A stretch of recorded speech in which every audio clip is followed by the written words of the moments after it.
All right, we're live. Go ahead, Ian.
Okay, welcome everybody once again. This is our little soiree, conspiracy or not, here we come. I'm Aaron. I'm with my pal Ian and Amy as usual. And look, we got almost a full house. We have returning guest Rich Vanclaren and someone I've been wanting to talk to for a long time. We have a Henry from Death to Life channel. How are you guys doing? And hi, Amy and Ian. And how's everybody doing? Howdy. Hey, Rich. Hey, Henry. Hey, Aaron. Hey, Amy. How you doing, everybody? What's up, full house? Fine to be here. Awesome. Full house. Yeah, this is awesome. I'm really excited to have Henry with us, and I'm very glad that Rich is back. We had him on several weeks ago, and there was some issue, and we didn't actually get to do a full show. So I'm glad to be welcoming Rich back. Today is Friday, October 20th, 2017. For those of you like the numerology and the gematria, today is 10-20-10. So the 2017 is another, add those numbers together, you get a 10. Today is 10-20-10. So how's everybody doing, man? Just I've already asked that, but let's say hello again, because I've got some shit to throw at you guys today, man. I'm doing pretty good. It's been raining like crazy up here in Victoria, Canada. So, Wow. at least we don't have big fires anymore. Not like California. So Yeah, Henry, I know, that's where I'm at. The fires are here. It's right by my house. Yeah. are they? Henry, have you been out to like have a look at those? Because we're going to talk about those in a few minutes. Yeah. So I had a job over here in Riverside, and I was driving down the 71 to the 91, and it was like right there as it was happening. And I kind of took some photo. I was gonna do a vlog on it, but nothing too serious. I had some jobs I needed to do out there with some security cameras, because one of these guys, because I do IT work, you guys know that, and I was supposed to set up some surveillance cameras because his house was on fire, and he wanted to figure out how to way to stream it live, just in case something's going down. So I have a job out there. Yeah. So Rich, Yes, sir. you had requested that Henry would join us. So Yes, I did, because it's cool for one. yeah, go ahead. Tell me. I'm curious. I guess you've got a relationship or a past. Oh no, I just follow his channel, and I leave little lewd remarks, and he replies. About it, huh, Henry? Oh yeah, definitely. Yeah. Yeah. And I'm always like that too. So I'm always like, if anybody wants to comment in the comment section, I kind of want to reply back with something, or engage with the subscribers. So. But how many do you have, Henry? You have thousands. Oh right? man, it's wiped out now. Yeah, you were up to what, 8,000? Yeah, 8,000, and they took me out. Yeah. I know you, Aaron. You were up to like almost close to 2,000-3,000, and they kind of took you guys out. Well, and my channel is still alive. It's hanging on by a thread. I'm at 1,400 and something subs right now. So. Oh, okay, all right. I have almost a dozen. Did you follow suit? Hey, Aaron, did you follow suit? What we talked about? Oh, well, about what, deleting or yeah. Shutting all my videos down? Yeah. I started going back and deleting some of the older videos, and I still have work to do on that. Okay. Um, Yeah.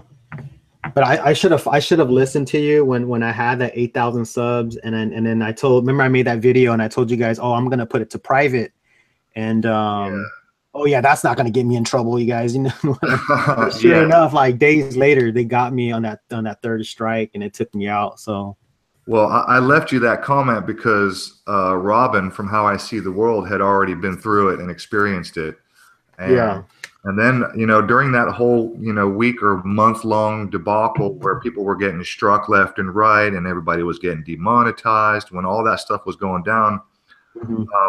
I started noticing several videos from a lot of some big channels that were saying things like YouTube struck a video that was 2 years old. In fact, I saw 2 or 3 different channels. Matty for Truth, High Impact Flicks, and who else? Actually, it was Sean from SGT Report. Oh yeah. Sean got struck for an interview he did with Sophia Smallstorm that was 2 years old. High Impact Flicks got struck on a 2-year-old video, and you know what they all had in common? Sandy Hook. Oh yeah. Yep. Yeah, so they were going back, man. The algorithms were doing their job. They were going back through everybody's old videos and putting that shit on private. It just was not enough to do it. Yeah, definitely. They got me on a Sandy Hook one too when I exposed those kids. Yeah, so how they were just coached and everything, and so anybody listening, if you're worried about your channel, putting your videos on private does absolutely nothing to protect you. The thing to do is to literally delete the video off of your channel. Obviously, you want to back it up if it's not already on your computer.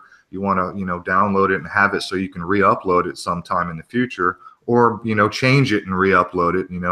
But putting your video on private just doesn't work. No. I think I'll be putting my videos up on Henry's channel when he gets it up. Is that going up, Henry, sometime? Yep, that is. We are actually still in the process right now. The ISPs came and installed the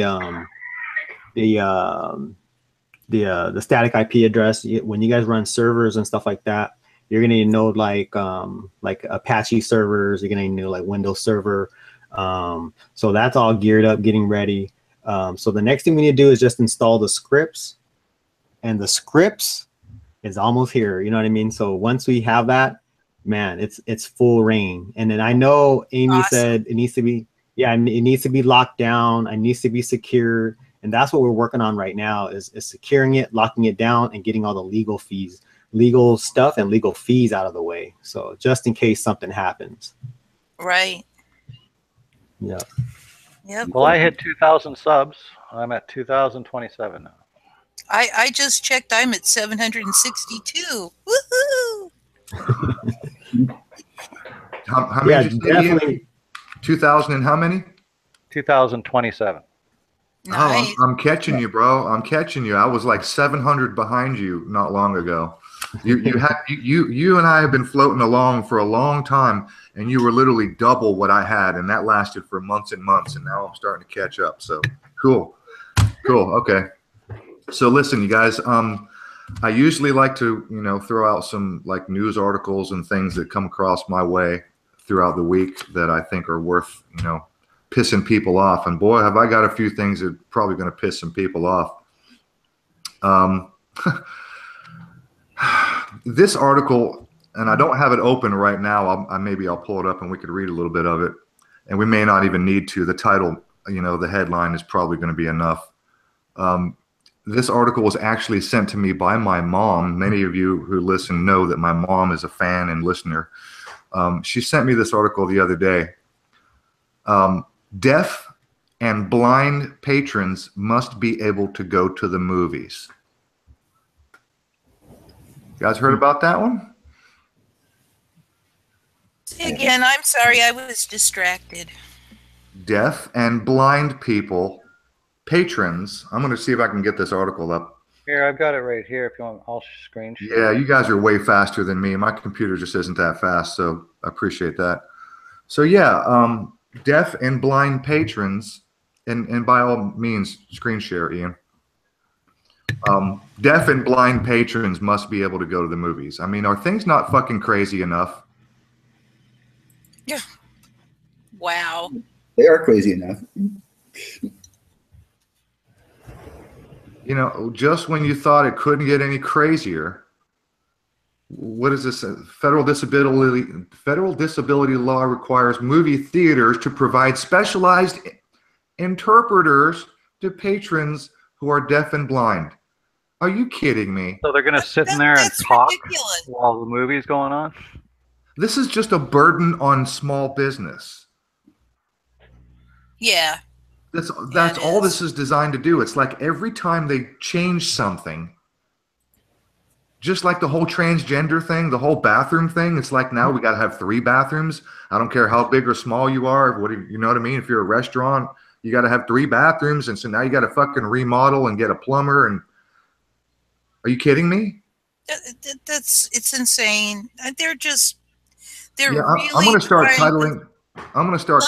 I'm sorry, Amy, go ahead. I was just going to say thumb screws. Thumb screws? Thumb screws on society, yes. Yeah, thumb screws.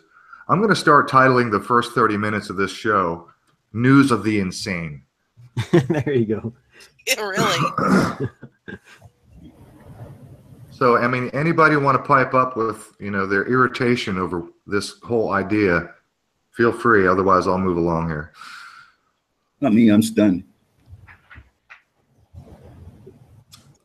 I mean, the easiest, simple way to solve that is just give them a headset, right? If they're blind, Yeah, and they want to have someone talk the movie for them. Which is weird because the movie's already playing. That's right. That's right. You know, it's like, well, yeah, so that's kind of weird in itself. So. Why don't they put subtitles in and then maybe have a little corner where somebody does sign language? Still kind of weird at the movie. Well, what they could do is they could give a deaf person a remote subtitle screen, you know, like a little notepad or something, right? Yeah. That they could just keep, and they could just hold it and they could read, right? There you go. Or Exactly. you know, instead of There's having nobody wants subtitles on the movie screen. You know, it's kind of annoying, right? Unless it's in a foreign language, in which case they might want some 10 times more annoying, yeah. But nobody wants somebody give them a notepad and say, here, you know, you can read along as it goes, and they can watch it on the little notepad. The blind, I don't get it. You know, what are you? The guy is walking down the street now. He's turning a corner. You know what? What do they want? It's like, oh my gosh, that's ridiculous. I can't imagine how they would accommodate a blind person in a movie theater. I mean, I've never seen a blind person. Yeah, what a concept. I mean, just try. I can't think it through. You know, I think Henry said something earlier about a headset that actually could work, because have you ever seen the subtitles where they have crowd laughs? He turns suddenly towards, you know, and they sort of illustrate what's going on. Yeah, you could have They could have that with speech back, you know. Oh, he turns quickly and then says something. You know what I mean? They could do that. Yeah. Yeah, but now the only thing is this: where does this cost go? The cost is going to go to the masses, is what it is. To the taxpayers. Well, yeah, that's exactly. right. That's right. Well, they love to spend money anyway. They'll spend it in any other way anyway. It's true. They love to spend money. So now instead of $20 per ticket, it's going to be $25, $30 just to go sit down and watch a movie. Yeah. Why is that? Yeah, you got to pay for the deaf and the blind. Well, yeah, they pass the savings on to you, man. That's how it always works, isn't it? Oh, you mean they get to go to the movies free? Well, no. Wait, no. Okay. Okay, I have everybody just pretend they're blind or deaf. I'm going to have to open another tab here, and it's going to take me a second, but there's something I want to show you guys. As everybody knows, we just recently had Hurricane Harvey come through, and you know, recently just devastated Houston, right? Everybody knows all about Hurricane Harvey. Was that now, the third one, or I'm sorry, what? was that the third one? No, I'm talking about the hurricane that just blasted Houston a couple weeks ago. Yeah, the one that dumped gazillions of gallons of water and flooded the universe. You know, that Yeah. that little event. That was, All right. Cynthia McKinney sent out a tweet the other day. And in her tweet, she had a snapshot or a screen capture of a section of the application form for people who need relief funds to, you know, rebuild their freaking house because their house is destroyed. And in it, and I'm almost there, I'm working on getting this up and so I can screen share. This is shocking, man. If this don't piss some people off, you guys are just freaking numb. Okay, now I got this from TruthStream Media. This is their most recent upload. And I'm going to screen share a moment or two in this video where, first of all, McKinney asks, is this a real thing? And then Melissa from TruthStream Media, she went and she looked it up and they did some research and it turns out it is a real thing. And here's the thing, you guys, you haven't heard this. Listen, here's the thing. The application, there's a clause, number 11. And I'm almost there. Sorry, my computer's slow. Clause number 11. All right, I'm ready to screen share. Before I say it, I got to screen share this. You've got to see this. I mean, you're just not going to believe me if you don't see this. All right, should be sharing. You guys let me know. yep. Okay. So this is TruthStream Media. This is their most recent upload. I need to jump to 2 minutes and 53 seconds. 3 minutes. I think there it's about right. There it is. This is clause number 11. Verification not to boycott Israel. By executing this agreement below, the applicant verifies that the applicant, 1, does not boycott Israel, and 2, will not boycott Israel during the term of this agreement. That's sick. Oh my gosh! You know, it's none of their. It's so Nazi-esque. Yeah, totally. That's gotta be the best ever. And notice it's clause 11. Oh no. Yeah. Yes, I picked up on that right away. Clause 11. Man, oh man, what fucking business does Israel have? What does Israel, look, Melissa, she makes a good point in this video. She says, look, just replace Israel with any other country in the world. France, Australia. Yeah. What does France have to do with hurricane relief funding in America? What does Israel have to do? Yeah. Ethiopia. What does any foreign country... I mean, you know, really. Aaron, it's not really a foreign country, though, is it? It's not really a foreign country. No, it's almost like another state, isn't it? Yes. It really is. I mean, you guys give what, $10 billion a year now? They've upped it or something? That's probably just how much they increased it this year. Yeah, well, it's up to nearly $10 billion. I don't know what we give Israel every year. It's dozens of billions of dollars. It's disgusting. It's planes. Yeah, and rockets and nukes and It's they might as well add. They might as well add to the clause and say you can't talk about 9/11. You can't say anything about Boston bombing. You can't have a YouTube channel. You can't have a YouTube channel. Yeah, really. Yeah. Oh man. It's like so much for free will, huh? Rich, what were you going to say, Rich? Oh, I was going to say that we, the United States, are a state of Israel. Pretty much. Yeah. Uh-huh. Yeah. Well, I mean, you look at the Congress and what? How many percentage is it? It's quite a high percentage are dual Israeli citizens. Yeah.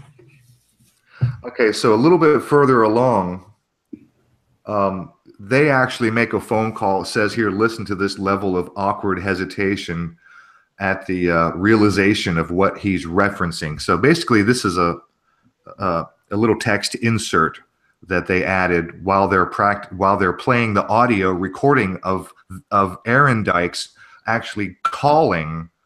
I forget what office he called to get verification or clarification on this application. But if anybody's interested, go watch this video. It's pretty eye-opening. I'm just going to skip forward here a little bit because they also highlight, okay, so here's Melissa replying to Cynthia. It's real, all right. I just downloaded it from the official City of Dickinson's website. And then Cynthia replies, in order to serve in Congress, one has to love Israel before you're allowed to love the USA. Yep. So here we go. A little bit further. I'm 5 minutes and 45 seconds into their video. Here's an image of Governor Abbott signing into law the anti-Israel, the anti-BDS, the boycott, divestment, and sanction law, which I don't know how many, 20, 30 governors have already signed and agreed upon. It's disgusting. It's overwhelming. And by the way, look at the placement of the flags. Which one's in the middle? Not ours. Yes. Well, none of them are mine, but you know, I don't consent to top-down control mind, and this is my planet, and I am sovereign upon my planet. It's your planet too, but you got to claim it if you want it. So this image here is Governor Abbott proudly signing the anti-BDS legislation into law. So how do you, as a governor, how do you enforce that? Well, guess what?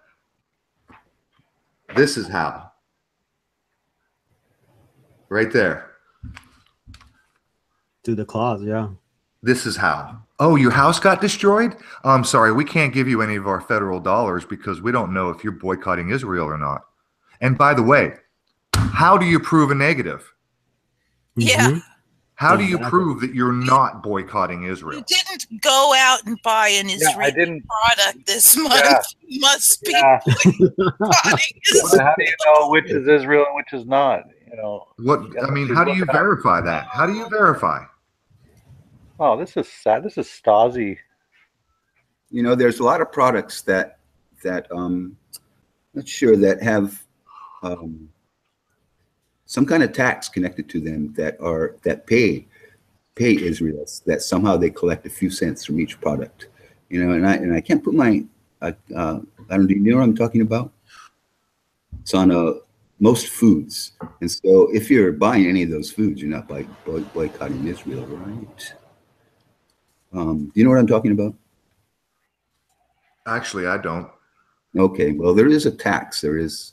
Oh, I know what it is. It's a kosher tax. Oh, okay, that makes more sense. And, That's really not kosher. That's not too kosher, is it? No. So any buying any one of those products, and I think they're all, you know, I'm just kind of blowing it out my ass right now, but this is something that, you know, since you're talking about this, that anybody who buys those products wouldn't be boycotting Israel, right? This is ultimately what this boils down to, is an anti-freedom of speech clause that would prevent you from getting federal dollars that are specifically set aside to help you in the event of a natural disaster like Hurricane Harvey. Because, I mean, if you want to boycott any country, France, Uganda, oh, I don't know, Israel, you want to boycott Israel, what does that mean? It means you're not going to buy their products. I'm not going to buy their hummus. Right. So what does rebuilding my house with federal tax dollars that are specifically designed and set aside for this purpose, how does my freedom of speech interfere with you paying me the federal dollars that are specifically designed for me and my destroyed home due to a natural disaster? This is free speech. This is another encroachment on free speech. Because if I want to boycott Israel or anybody, it's my choice. It's my freaking right to speak out. It's my right to not buy their hummus. It's your freedom. And it's my fucking tax dollars. All of our tax dollars go to pay the federal budget, which is where the money comes from when they put money aside for hurricane relief. It's our money. Yeah. So you're saying did TrueStream Media, did they call? Yeah. Did they call these? They did in this one? I'll check it out. Yeah, they called the city of Dickinson, which so then what happened? I'm sorry, what? Yeah, so then what happened? Well, do you want me to play it? Yeah, just give me a second. I'll try to find where they start, and then I'll unmute it, and I'll hopefully the audio will come through here. Give me a second to try to find it. Bear with me. Here we go. City of Dickinson. Okay, here it is. 406. Let me back up just a few seconds. I'm going to turn my volume up, and hopefully this comes through on my microphone here. About that. Well, basically, I was reading over it, and it all looks reasonable. And except for number 11, I don't understand at all. Number 11? There's numbers on it? Yes, ma'am. It's got a requirement that in order to get relief and rebuilding money. Okay, so you're talking about the agreement. Okay. So, Yes, ma'am. okay. Verification. Oh. That's something with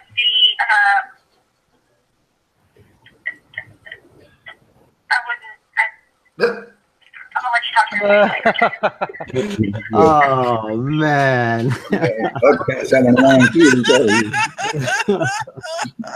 Oh, that's a good one. That's a good one. Oh, holy Toledo. And so, yeah, they were immediately transferred to a voicemail. Thank you very much. Oh my Lord. So, yeah, there it is. TrueStream Media, you won't believe why they could withhold relief funds from Harvey victims. Wow. Dump that link in the chat. Yeah. All right. Pretty outrageous, eh? That is beyond the pale. Seriously. Let me stop my screen share. Okay. Seriously beyond the pale. That's just sad. All right, there's the link. So there it is, the news of the insane. How's everybody doing this week? Oh, I got something else for you that might blow your socks off. The Boy Scouts are now allowing girls. Yeah. Yep. They push Heard that. Yep. How about this one? More gender blending going on. That's fucking insane right there. There's already a Girl Scouts. I know. And then people that are advocating for it say, well, we shouldn't be so divisive and everything. It's like, no, these people came out of nowhere and said, we want to allow girls in here out of nowhere. Okay? You know, it started years and years and and years ago. You feel bad if you don't agree with that. You know, Ian, this started a decade or two ago, maybe longer. Do you remember a long time ago, there was the occasional story would pop up in the news that some girl wanted to join the high school football team or some shit? Yep. Right. So this has been building up. Yeah. So now they want to allow girls in the Boy Scouts. Oh, are you going to allow boys in the Girl Scouts? Of course they are. That's my question. Yep. The gay scouts. And people say, oh, well, we're supposed to get beyond all these prejudices, and we're supposed to be more open society now. Who said we're supposed to be a more open society now? The commies. The commies. That's right, Rich. Exactly. The commies. You know what I mean, though? Like, there's really no argument in that. It's because no matter what, they won't be able to tell you who is pushing the agenda, which we know who's pushing the agenda, right?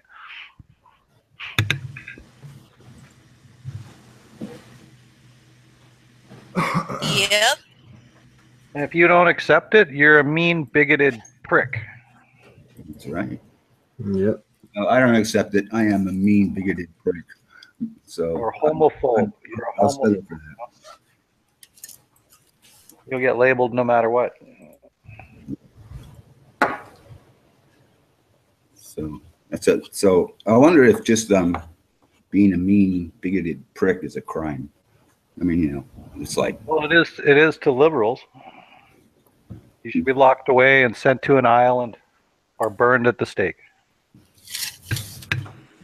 All right. Well, back to the infringement, encroachment on free speech. The UK police arrest 9 people per day for offensive online comments. wow. The UK arrested 3,395 people in 1 year. 3,395 people in 1 year for online offensive online comments. Offensive, according to. That's right. You know, Yeah, that according just, to the Ministry of Truth, right? you know that chaps my tail end, right? And you know why? Because the person who is offended is the one choosing to be offended. They have control over how they feel. That's right. I don't control how they feel. They can think about my comment in a way that offends them, or they can change the way they are thinking about it and they will feel differently about it. They can shrug it off. Exactly. They can go, ha, what a joke. That's right. Your reaction. What a ding dong. That's right, Amy. And that cuts to the chase of this whole social justice warrior. I've been triggered. This whole freaking idea that, oh, you triggered me, and so it's okay for me to punch you in the face. No. I'm completely justified in smashing you in the face, breaking your nose, breaking your jaw, whatever. You know, physical violence is okay because you said something that was so triggering to me that I just couldn't control myself. So, and that's totally BS. You know, well, of course it is. You know, Nothing it's should like, ever end no, violence. you triggered yourself. Go sit in the corner and think about some other way to think about this, or think about kittens. You'll feel much better. Yeah, go watch another cat video. Anybody else want to pipe up? Because I got one more head scratcher. Go for it. John McCain is awarded the Medal of Liberty. Oh, lovely. Oh, barf me out. Mr. Bomb Iran was just awarded the Medal of Liberty. Mm. Holy I mean, they're He's gonna die. mocking us. So They're trying to mocking us. But who gave it to him? Well, he's gonna die soon, isn't he? He's got cancer or something. Oh, that's right. No, he's a useful idiot. They'll fix his ass just like they did Jimmy Carter. You remember Jimmy Carter, 180 years old. He gets some kind of horrible cancer, and then 2 months later, he's fine. His hair is good. He's fine. He's back working, running around the world, jet setting. I mean, 80-some-year-old Jimmy Carter gets some kind of horrible cancer. Was it brain cancer? I don't remember. Does anybody remember? I don't remember. No. I do remember a weird conspiracy, though, that Jimmy Carter was JFK. I'm not even going to do that shit. No.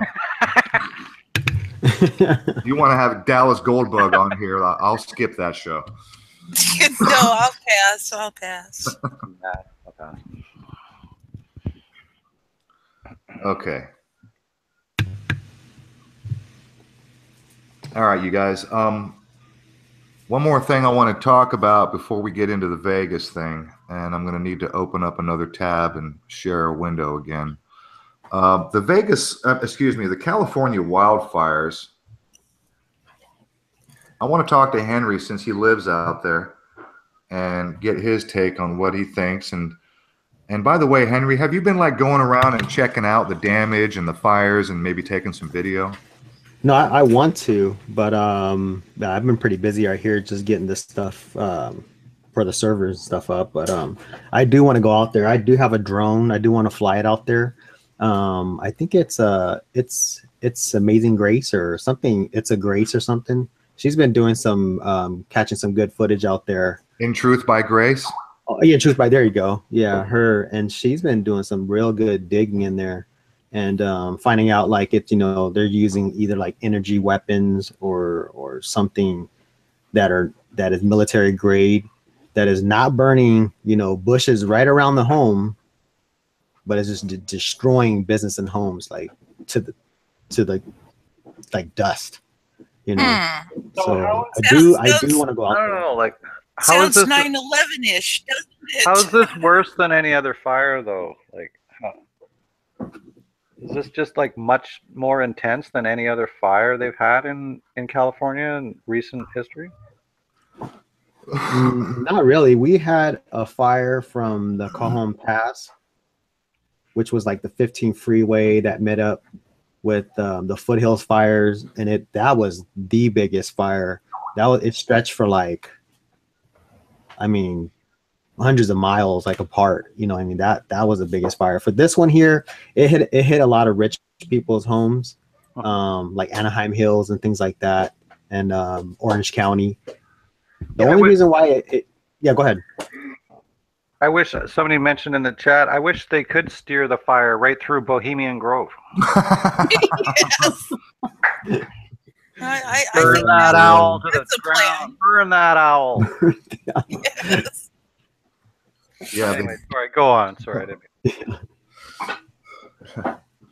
Yeah, so maybe it'll be like a good trip if I can head out there and then just do some recon. That'll be pretty cool, but we'll see. Well, you better get that drone up in the air. If you got a drone, we need to see some aerial footage like I'm showing you right here. Am I sharing, by the way?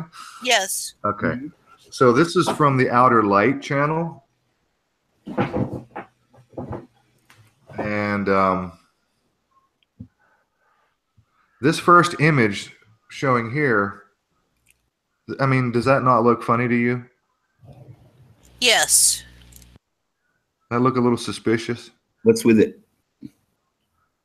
Well, take a look. I mean, you've got I see it. I can see it's collapsed and really no damage around it. yeah, Right? but parking lots all around with green trees and everything, and this one building is Two. or yeah. The red one in the distance, that's an Arby's, I think. Okay, this one little section is all. This is fucking arson, dude. This is not wildfire. Are they claiming it's wildfire? Are they claiming it's wildfire? Yeah, I think so. Yeah. Now, I did read an article earlier today about they think the arsonist is an illegal immigrant. Well, I like that could be just right-wing propaganda, right? Yeah, Yes, it could be. I seriously doubt that.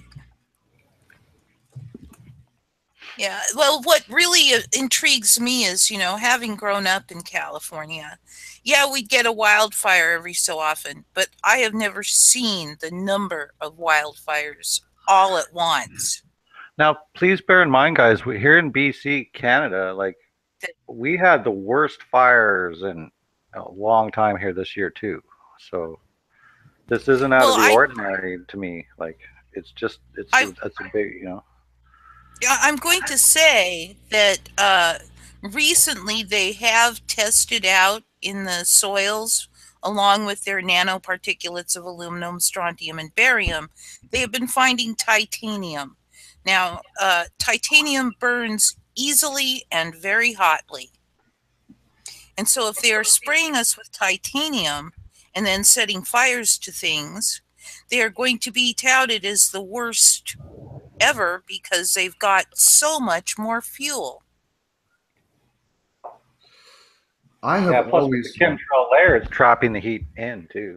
So I have always been suspicious of wildfires years before I was into any research into any conspiracies. I've always been suspicious of wildfires. Yeah, me too. Well, I don't know if after a thunderstorm, I can see, I have seen enough evidence to suggest that a lightning strike on a previously very dry set of foliage could indeed ignite. Oh, it does. Fire. It does ignite fires. This is a real thing. I'm not denying that at all. So, well, what's suspicious about it then? Well, several things. First thought that I had, and this is probably close to 2 decades ago or more. Way, way, way before 9/11, before I was into any of this stuff.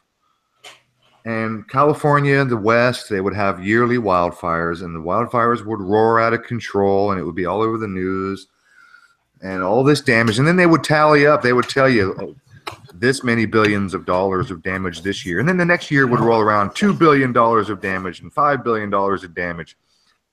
And even as a teenager, just a thinking person, not even into conspiracies at all, I just thought, you know, as wealthy as this country is, you would think that if they were really concerned about $10 billion worth of damage every stinking year, you would think that they would put some money aside. You would think that maybe we would have a gigantic fleet of aircraft that mothball all year long until fire season, hundreds of water-carrying planes, helicopters, and whatever, and that they could literally pound that firewall, which is a line, by the way. When a fire spreads, it's a line. Mm-hmm. And you would think that a fleet of just, you know, you see the footage of the news where one plane will come in, swoop in, and drop the retardant or water, and then that's it for the footage. There's no follow-up plane. There's no one behind him. You know what I mean? Right. Yep. Imagine plane after plane after plane after plane, bang, bang, bang, bang, bang, just a line of planes. They could put that fire out in a matter of hours. True. If they wanted to. And if they spent $10 billion, I thought, how much money would it cost to have 100 or 200 airplanes sitting, waiting, with pilots on standby, even on the payroll if necessary? Yep. Would that cost $10 billion? Probably not. No. And over the course of many years, they would be useful. So if you spread it out, 10 billion this year, 10 billion next year, 10 billion in losses this year, 10 billion in losses, how much money could we save? How much lives and property could we save? Using just a tiny bit of fucking logic. Well, we all know that the we know logic doesn't rule the day. Is not there for us. It's there to profit them. And they probably have investments in things that rebuild burnt things.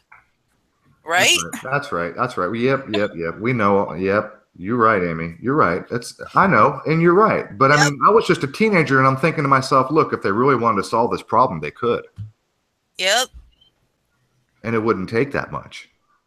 I mean, it wouldn't take. I wasn't even, you know, like conspiracy minded at that time, right? Right. I'm just thinking as a damn teenager, for Christ's sake, they could solve this problem. I mean, but now. But yeah, go ahead, Henry. But now, like we look back at as a conspiracy person or a person that is skeptical, we see that, you know, that is a possibility that they've been causing all these fires, and it has. We later on in the report we find out someone did deliberately set this on, you know, set the fire. You know what I mean? And like, how easy it for us is it for them just to hire a crisis actor. Hey man, go set this fire off, and you know, during, you know, real windy days or whatever it is. And it's the psyop on California is what it is. It's been happening for decades and decades for California to destroy us. Same thing as through chemtrails, that they've been blanketing us with, like, over all these years to cause this drought that we're having. You know, that it's a psyop for California, as the same psyop for the the East Coast. It's the same psyop. And how beautifully does this idea of a conspiracy that they're setting fires, how beautifully does that work and play right into their agenda of 2030, the 2020? Yes.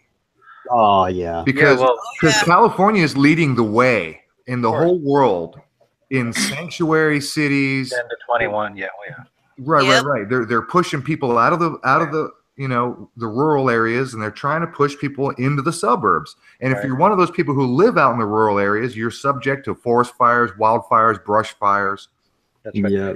And Aaron, it's creepy you say that, because that's exactly what's happening in BC. They've already implemented Agenda 21 tactics. Most of the small communities throughout the interior BC are all destitute now. There's hardly any shops.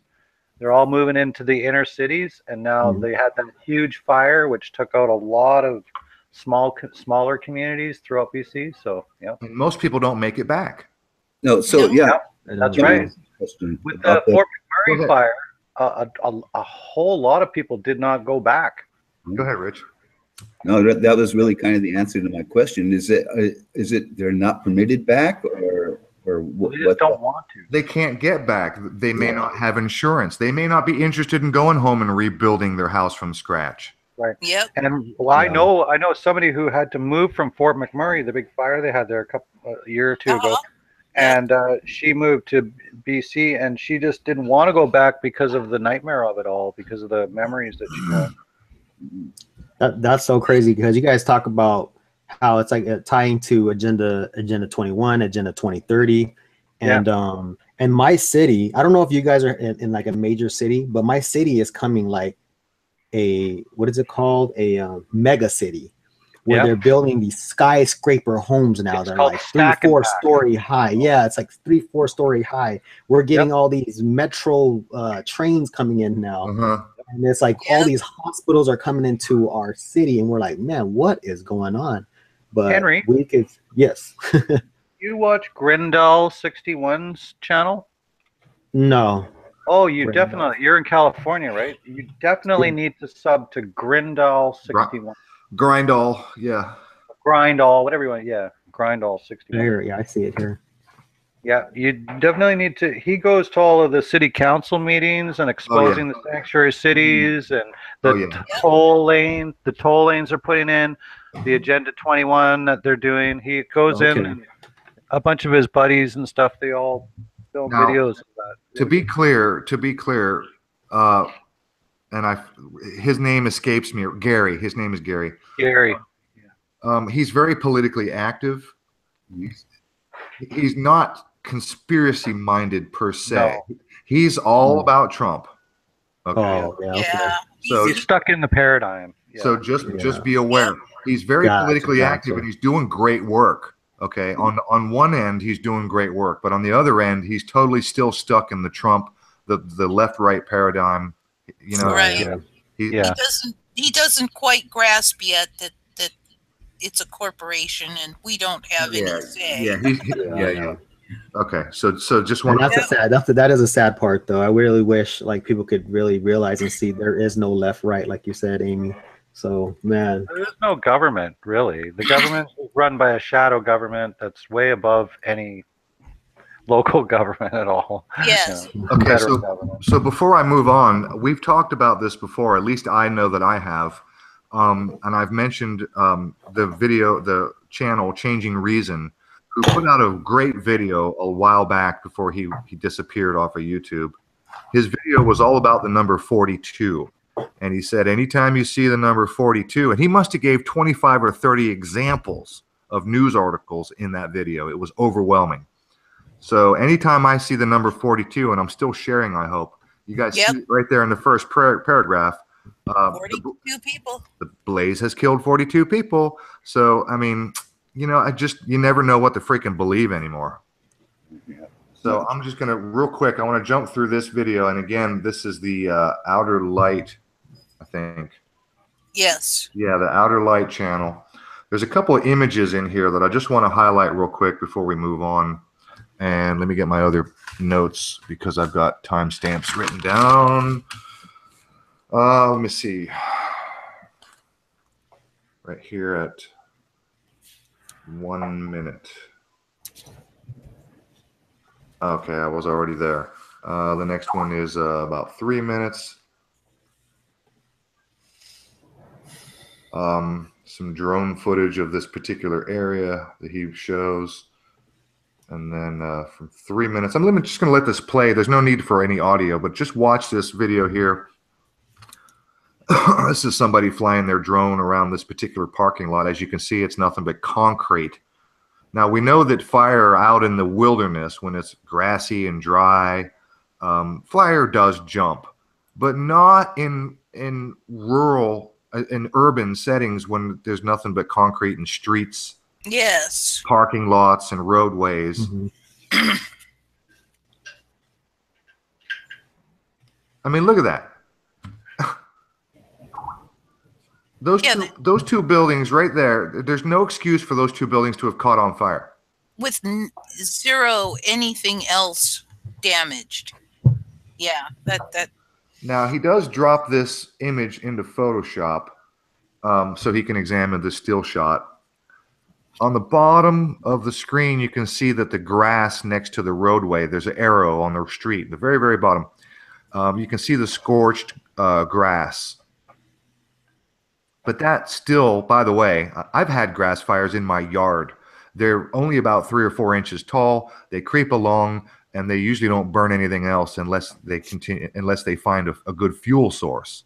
A grass fire is not going to jump across the parking lot and set a building on fire. No. And not to mention miss the trees. Yeah.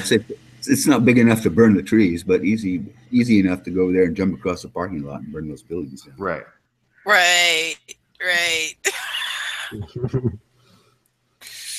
All right. So there are other images of the damage that look extraordinarily suspicious to me. And with that, I'm just going to turn it back over to Henry and say, Henry, you got a drone. You better get that thing in the air because now people know that you got one. We're going to be expecting some footage real soon from you. No, yeah, I'm going to make a Absolutely. promise. I will make a promise. For the one off the 91 freeway that's really local to me, I will go out there and then do a drone footage for sure. I'll do one for sure. Cool. Awesome. Okay, you guys. Stephen Paddock, the lone wolf, another lone wolf, and he's dead, so we can't ask him any questions. Poor guy. Oh, he died? Oh, that's right, he died. Yeah. That's right. He killed himself and then he killed showed himself. That's the story we're being told. Yeah. That video I made with the suicide picture is going viral on live links. Like it hit like 40,000 views or something already. Nice. Awesome. Yeah. So do you think that was him? Oh yeah, 100% no. Really? That's not him, man. Come on. We've been doing breakdowns. We've been doing breakdowns on body doubles, dummies for how long now? You guys know we've been doing this forever. So we just pick it apart all the time. So we pick it out right away. Like we know within the first article or first news clip. No, that's right. Mm-hmm. You know what I mean? Because it's just the same old storyline. Oh, the shooter's dead. Yeah. Oh my gosh, he had no motive to do this. And guess what? He left a note this time instead of a manifesto. Yeah, we found a note. And what cracked me up was the note that they found is said to have had calculations of how the wind was going to blow and how to hit everybody in the maximum kill. If you're going to shoot people of a crowd, which is milling around to some extent, you're not going to sit there and calculate these things. You're going to take your weapon, you're going to aim it in the direction, and you're going to shoot, right? Yeah. 100% agreed. You guys know I live in the ghetto, right? I live in the ghetto, Southern California, and there's this thing called drive-bys, right? You guys know what drive-bys are. You guys have them, right? Okay. So the best thing to do for Steve was just to hire an Uber guy, drive in front of the thing, and just start shooting, right? Instead of going up 32 flights of stairs or whatever he did, bring it to his high location. He could have just drove by it. and break out some glass. The windows, How much force was really necessary to get that glass to do anything? Yeah, you're right. It would have been easier to break the car window than a hurricane-proof window. Oh my gosh! It just stood out of the sun. Oh, too much, I tell you. It's just comical. Like, it's just so corny and stupid. It's just... And then to top it all off, they come back and they totally change the initial narrative. Right? And it's like, oh. Yep. Yeah. For sure. I have an article on that No, today it too. didn't Yeah. happen that way. It happened this way. Right. Are Okay. we gonna bring up? and- Are we gonna bring up this whole people died, but it was still a psyop? We thing? need to bring Yeah, it up. I wanna Well, ask you we guys need to that, at yeah. least discuss how bogus that is. You know, everybody has their opinions, and you know, so Yes, it's at least worth discussing, I think. I agree. I do have something that I want to confront Henry on, and I'm going to do that in a moment. But at this very second, I'm trying to get a bunch of people in the chat that Amy keeps dropping links, trying to get everybody, you know, moderators, because we do get heavily trolled in our chat box, and I want to make sure that we're covered on that end. And this thing is it's messing with me right now, so I'm having to actually drop URLs into a special place just to create a moderator. It's just not working the way it should be working. So it's taking me longer to do that. Well, I think that old YouTube is trying to make it the most More difficult difficult. platform to operate of Yeah. any on the web. Yeah. They're gonna destroy it I- too. Yeah. Yeah, well, I think they, you know, they figure they've got enough people on it that are just watching. They can make it difficult for the people who are actually putting out content and doing things like we're doing here now. You know, just Yeah. make it insane. You know, You know, I know that. Yeah. speaking ahead. of that, Amy, that they're making it more difficult for us to communicate. Have you guys noticed that in the comment section? And by the way, we all know that the comment section is where it's at, right? The videos are good, Yes. but the comment section is largely, it's 50% of why we do what we do, right? Mhm. Oh yeah. Okay, so Yep. have you noticed in the comment section that other commenters, even one single person, you have to click view reply? That's Yes, a new thing. yes. It's like a brand Yeah. new thing. It makes it harder. Yeah. Really? It's just one Yep. more fucking step that we have to take if we want to see what people are saying to each other. Good say. Yep. Yeah, the only advantage to that is that you know, when you click it, at least you get to see all the replies that they're going to let you see. I don't know if there are replies we don't get to see. And, you know, the thing that really chaps my tail end on that is that, you know, I compare, you know, I'll go and I'll get a notice of a reply, and I'll go there and I'll click, you know, see all the replies before I respond, because I want to make sure that I'm in the right context. And I'll see all these replies to me that I never got notice for. Uh-huh. Yeah. 3, 4, 5 replies, and they're to me, they'll say, you know, I'm presuming they clicked my reply thing. Never got a word from YouTube. And that's why I'm absolutely certain that they're breaking down communications. You know, they're letting us have enough to keep us from going, hey, where did all of my replies go? You know, we get enough of them, and if you don't click that see all replies, you might not know that there's a whole bunch that you never saw. So, yeah, YouTube. But it tells you how sucks. many replies, though, right? It tells you how many replies there are, doesn't it? No, it doesn't. It just says view replies. Just says view replies. View replies. Yeah. Yep. And I do the same thing when I reply. I go on like this, you know, replying thing. You guys know I always comment on every single comment. I try to. So, but when I do, and I'm like, I look back, like say the following day, and I replied to nobody, and didn't thumbs up, nothing. I was like, what in the world is going on? You know, YouTube is doing that. Probably, you know, people like us.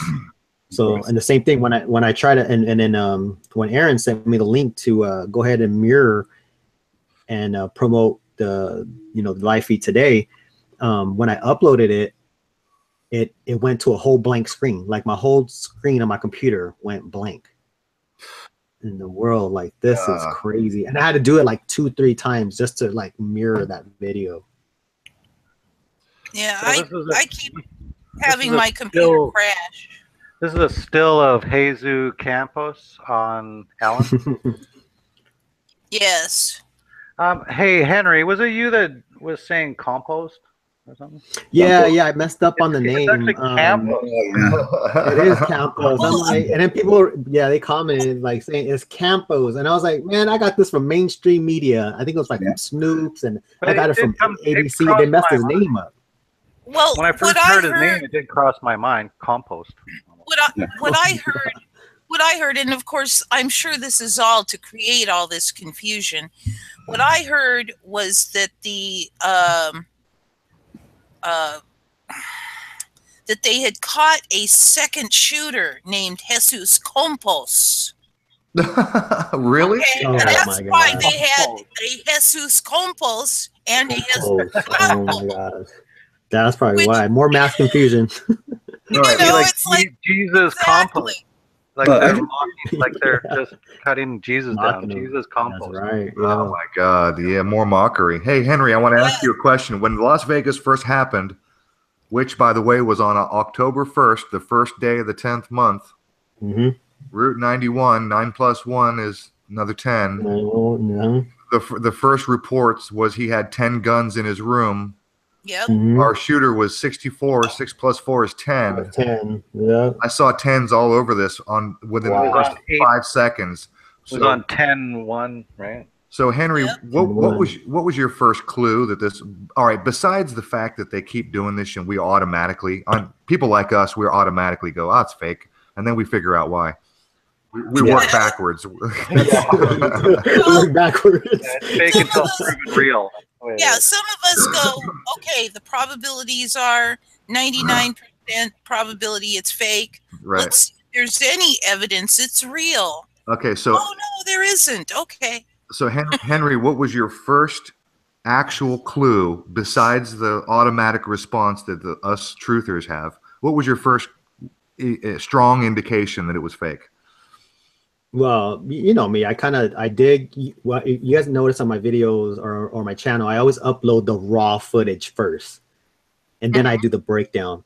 So then what I did was I just looked up the cell phone footages, right? I just type in YouTube like raw footage or live footage or cell phone footage, and I look at it and I'm like, come on, guys, like this is absolutely 100% fake already. And you know, me being in the Marines, you guys definitely, if any of you guys shot a weapon before, you guys definitely know there has to be gunfire, you know, a proper gunfire noise in the first place, proper muzzle flashes, especially being at nighttime. Thank you. And how are people reacting? Those are the giveaways. That's right. The muzzle flash, though, they do make rifles now that don't have it. No, yeah, for sure. No, I agree. No, they don't.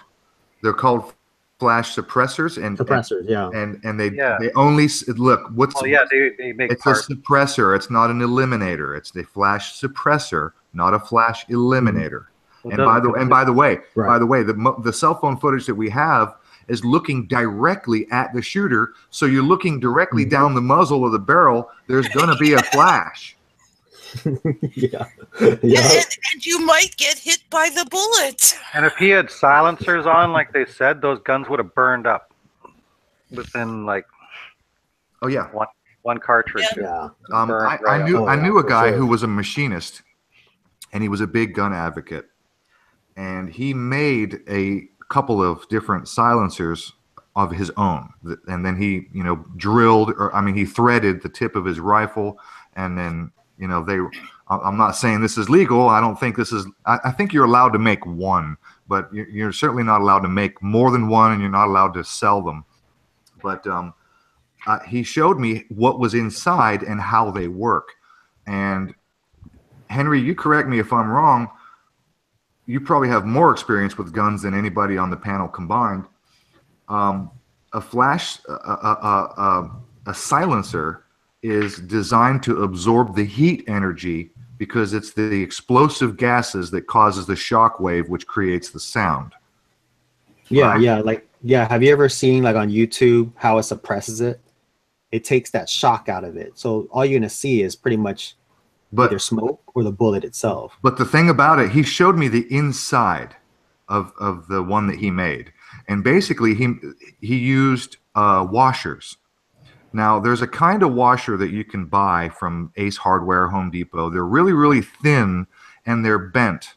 They're not flat washers. They're designed so that when the bolt screws down, the washer adds pressure because the washer has this S-shaped bend in it, right? Everybody understand what I'm talking about? Mm-hmm. Okay, so you put a bunch of those together, and because they have this funky little bend, they're not flat. They don't lay flat against each other. They have these tiny little air gaps in between. So you put a whole shitload of those together. The bullet travels through the center of the washer, and then the explosive gases, which by the way is hot. Okay, it's powder burning at extremely fast rate. Yes. And it's the shock wave caused by the heat. The heat causes the expansion. The expansion causes the shock wave. So in order to get rid of the shock wave, you have to absorb the heat. So you're right, Amy. To fire that many rounds, the silencer would melt. I don't think I was the one that mentioned that. I think it was Ian. Okay. It'll burn up. It'll go on fire. I watched a demonstration video of a guy using a silencer and going through a bunch of rounds, and it all of a sudden just went in flames. Mm-hmm.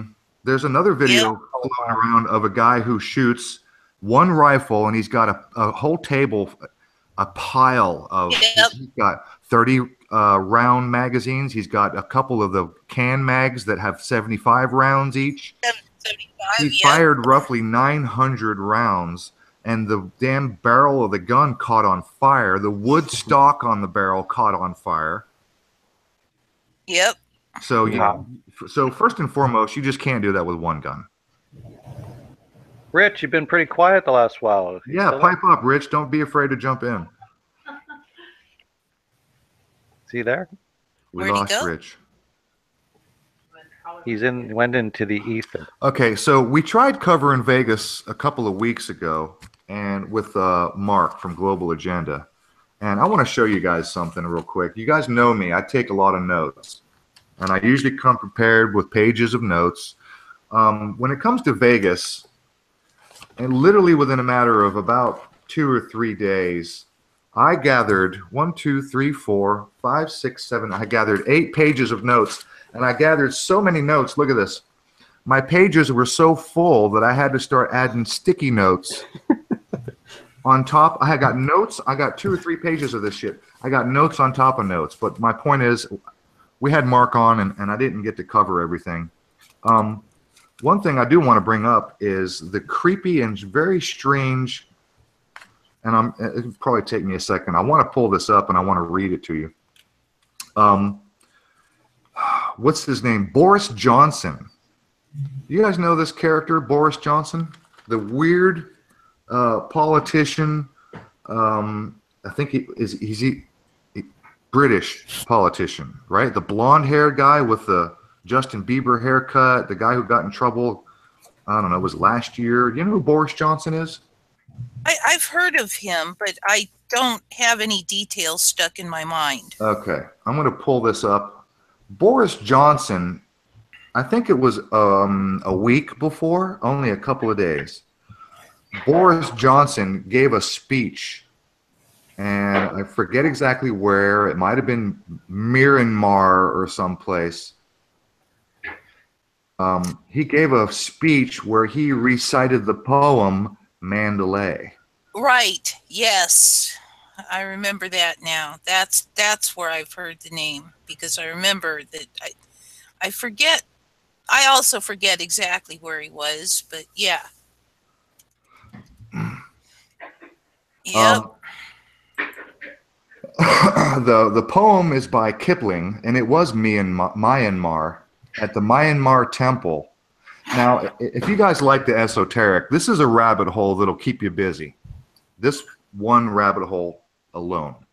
And I'm going to go ahead and screen share this article because I didn't get to cover it last week, and I really think it's worth highlighting here. Boris Johnson caught on camera reciting Kipling in Myanmar temple.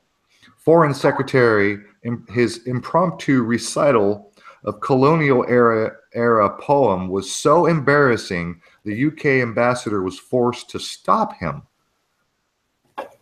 And there's Boris Johnson, that blonde-haired bloke that just looks like he crawled out of bed. He is kind of I creepy looking. honestly, I don't remember exactly what the scandal was, but this guy was embroiled in some scandal about a year ago. It was sort of a big deal. It was all over the news, and I just can't remember what it was.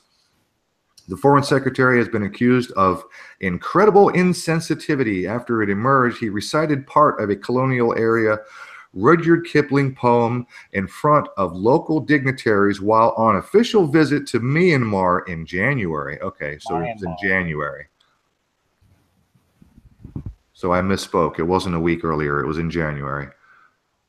Boris Johnson was inside the Shwedagon Pagoda, the most sacred Buddhist site in the former capital, Yangon, when he started uttering the opening verse to the road to Mandalay, including the line, "The temple bells, they say, come you back, you English soldier."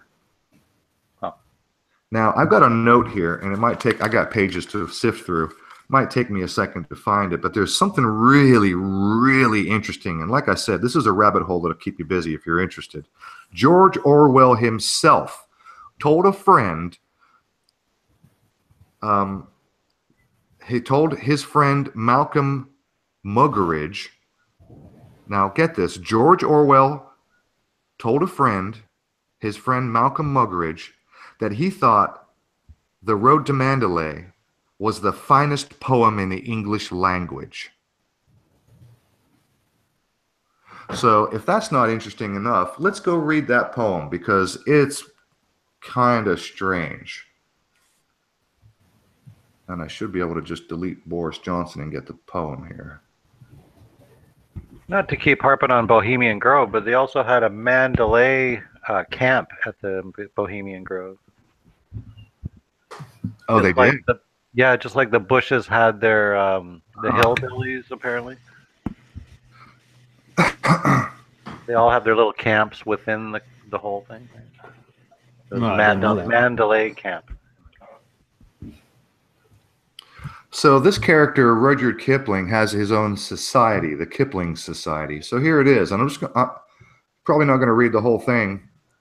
Well, it's really not that long. But it's written as though the guy has no education. It sounds like some old Western, uneducated, rancher guy wrote this, okay?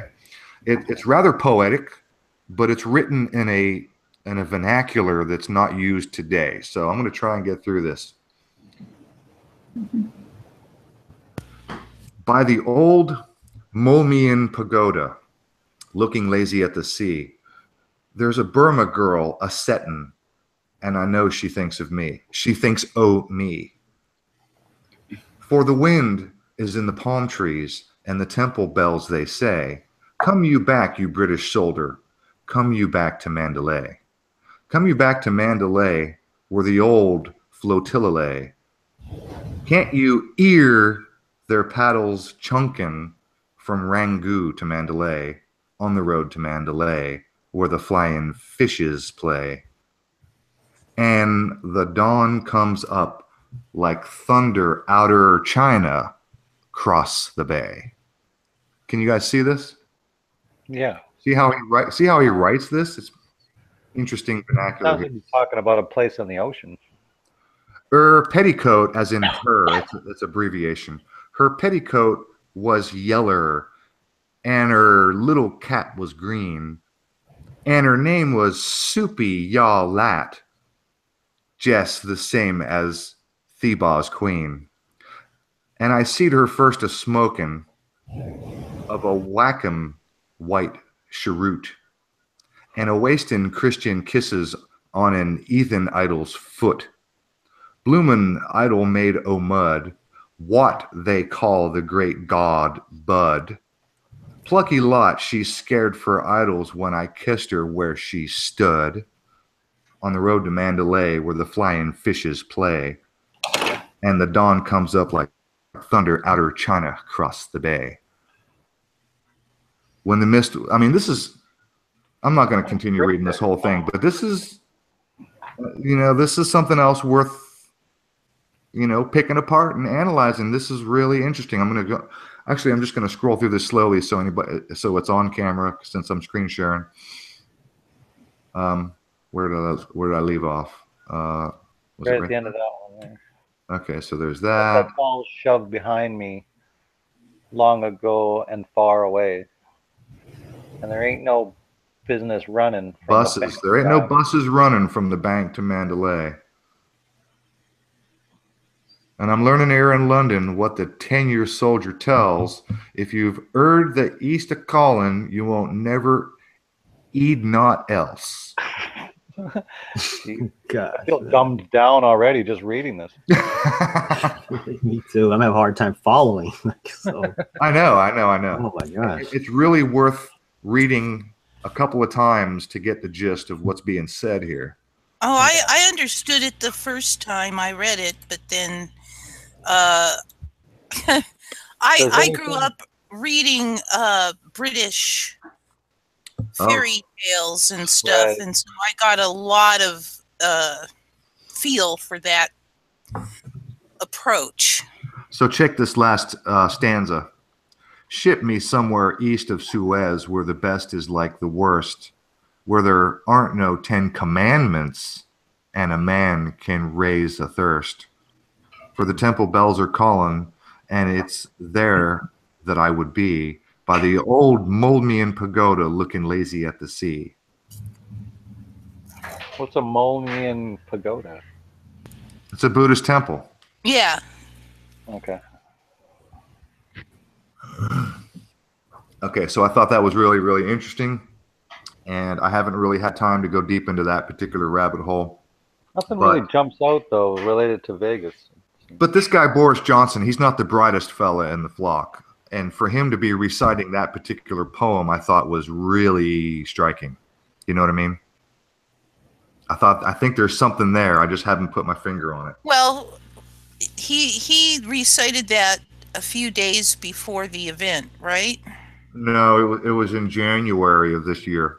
Oh, okay. Well, it was before the event. Yeah. He was also pointing to where in Vegas, because we know they pointed to Vegas back with the UPS shooting at least, and there were probably other references. Hey, aren't they talking about temple? He's talking about the temple, right? Yeah. Could they be talking about? Could they be talking about the Sphinx and the pyramid? That's right there at the scene. Isn't that where that's? Forgive me if I screw this up, but isn't that where the Suez Canal is? Yes. Is it where the Suez Canal is? In Egypt. Because he mentions the Suez. Wow, you see? And it's probably like called the Little Egypt or something within the club, right? That's why I thought it was worth something, and that's why I particularly read out the very last stanza. So yeah, I think I've already closed it out.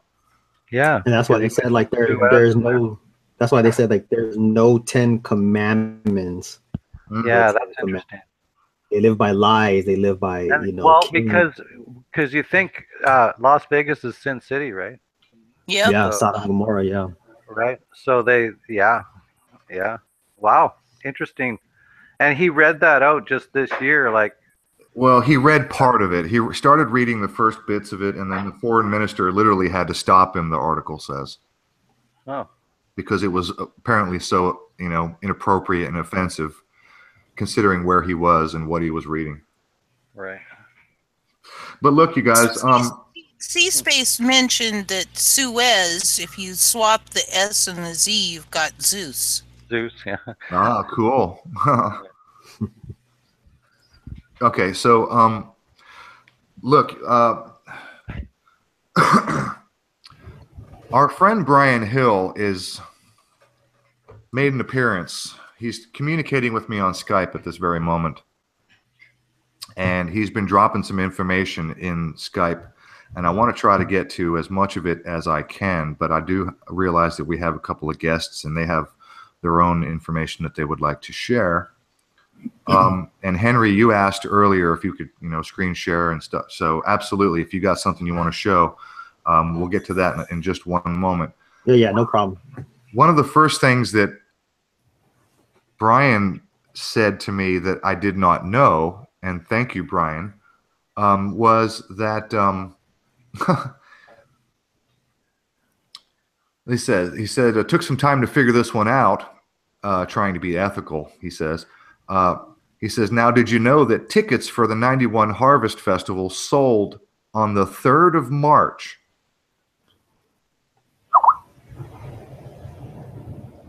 That's a 33, March 3rd. Yeah. Yep. So those tickets went on sale on March 3rd,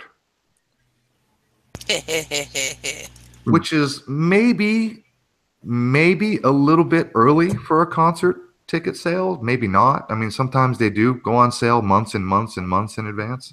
Usually, we're talking about 8 months though. Yeah. Hey, just put it this way: the Pink concert in Vancouver in April is on sale right now. Okay. Oh, Brian just said the old flotilla, which is from the poem. He said the old flotilla is Venice. I'm gonna have to get down. Interesting. So anyway, Brian says that the 3rd of March is also 303 days until the year's end. Wow. October. There are no 33s stamped on this whatsoever, right? October 1st, when the shooting happened, is 91 days until the year's end. Yeah, Oh, we knew that. There's another 10 connection. Yep. 10 and 9/11, 9/11. I didn't know that one either. Wow.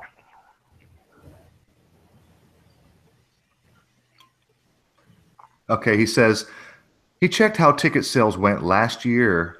He said they started selling in January and the venue, hang on, he's got a parentheses. I want to make sure I'm reading this correctly. I checked how ticket sales went last year. They started selling in January, and the venue, parentheses, 4th year, this was the 5th year, the venue sold out shortly before October.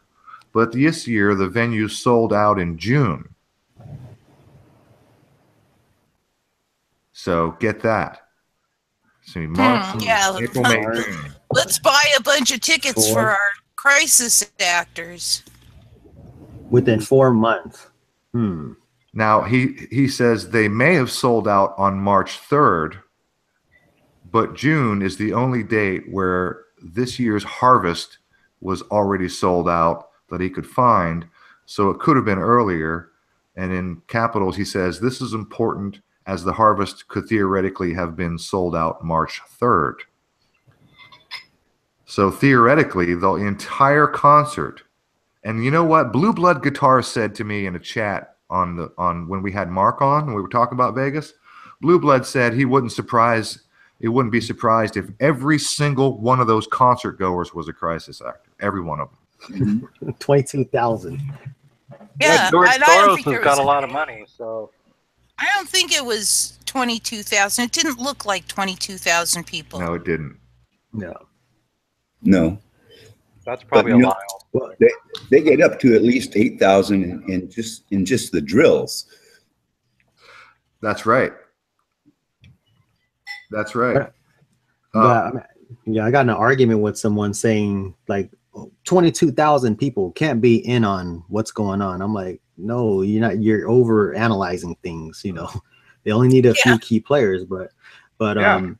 I had Flash for mob. me, We call it a flash mob. That's all they need. Yeah, that's it. Yeah, but my friends and family were at this concert, so they're not crisis actors. They fill me in with the key information, what I needed, but that's all they wanted to give me. So, but they're not a crisis actor. Sure. All right. So now that you brought it up, we got to go there. Did you follow that up, Henry? Did you follow that What's up? that? Yeah. I did as much as I could. I stepped on a lot of toes, and people were getting mad at me on Facebook and like, you need to calm down. You need to respect the dead. You guys know how it goes, like on the comment section. They appeal to emotions. Yes. Yeah. With your friends, you had friends that got hurt and ended up in the hospital. They got cut or something. Yeah, they have.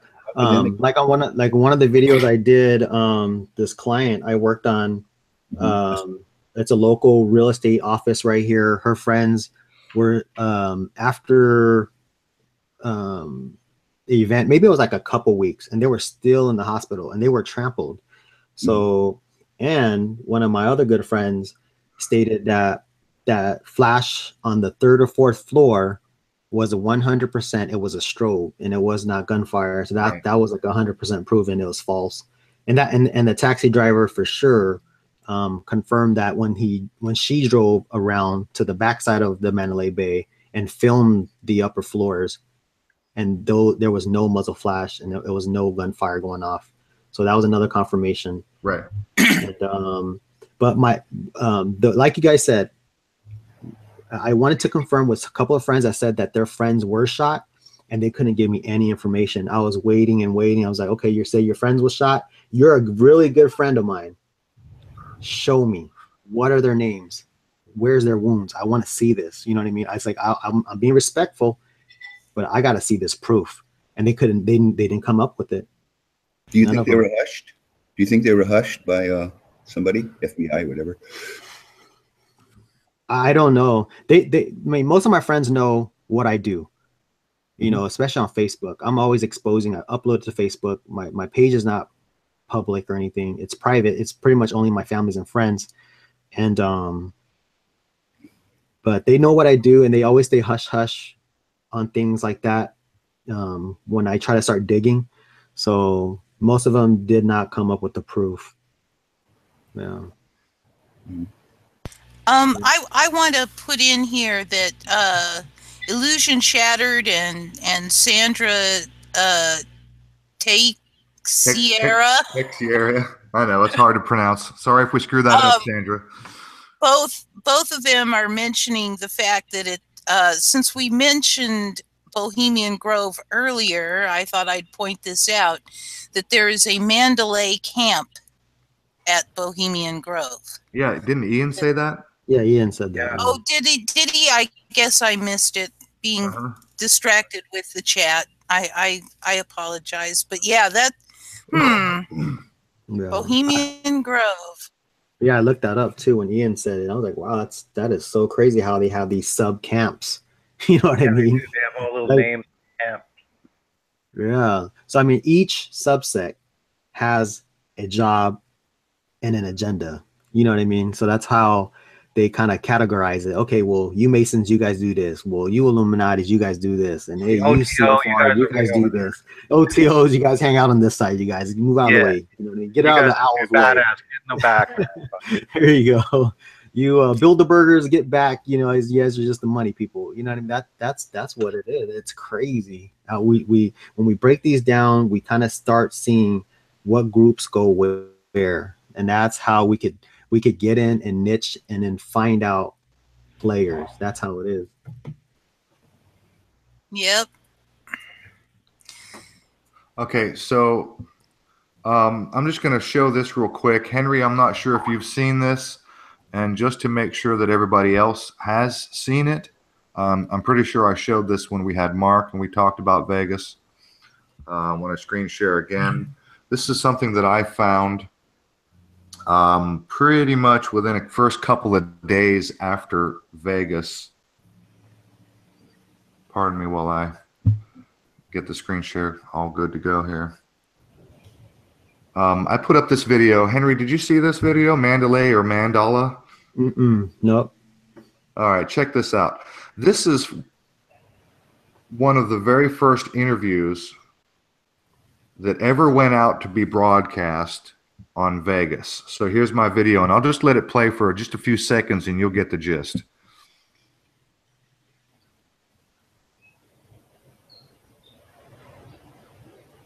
The first thing that stuck out to me about Mandalay Bay was the word mandala embedded within the name. So that particular one that looks like a hand right there, looky there. This interview is one of the very first interviews that was ever broadcast. Wow. Isn't that something? That is crazy. Mm. And they purposely show that shirt too. Like, you see, they purposely show Yeah, how you, it just kind of goes right on there. Yeah. and it's in blue.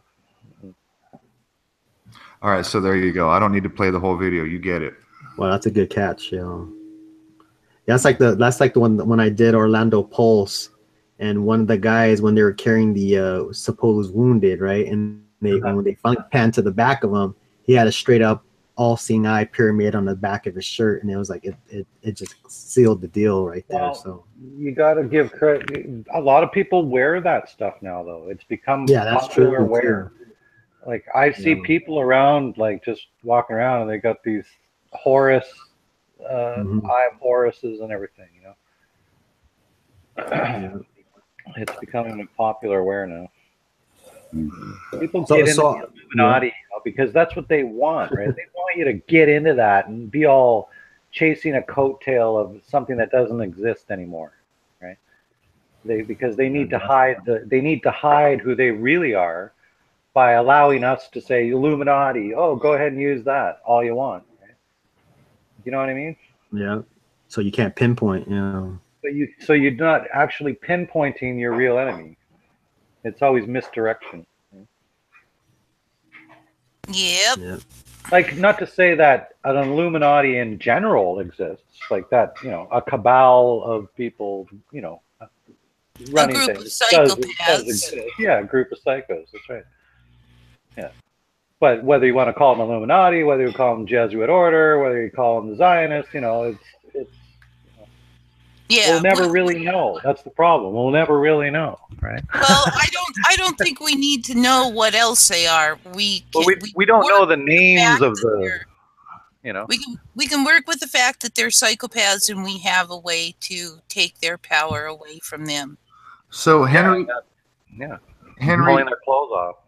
Henry, did you edit the video that you put up? I don't know how long ago, a couple days or a week ago, showing the video that shows that the crowd that starts to move before the show. Oh yeah. Yep. Did you edit? I mean, did you edit that video? I did not edit that video. That was another YouTuber that did it. That did the And editing, that did the editing on it. and Yeah. you just played it and commented. Played and comment, and then I did a follow-up video on it that showed the video from the full length. Okay. Yeah. So that it's not really that much off on when that guy edited it. So.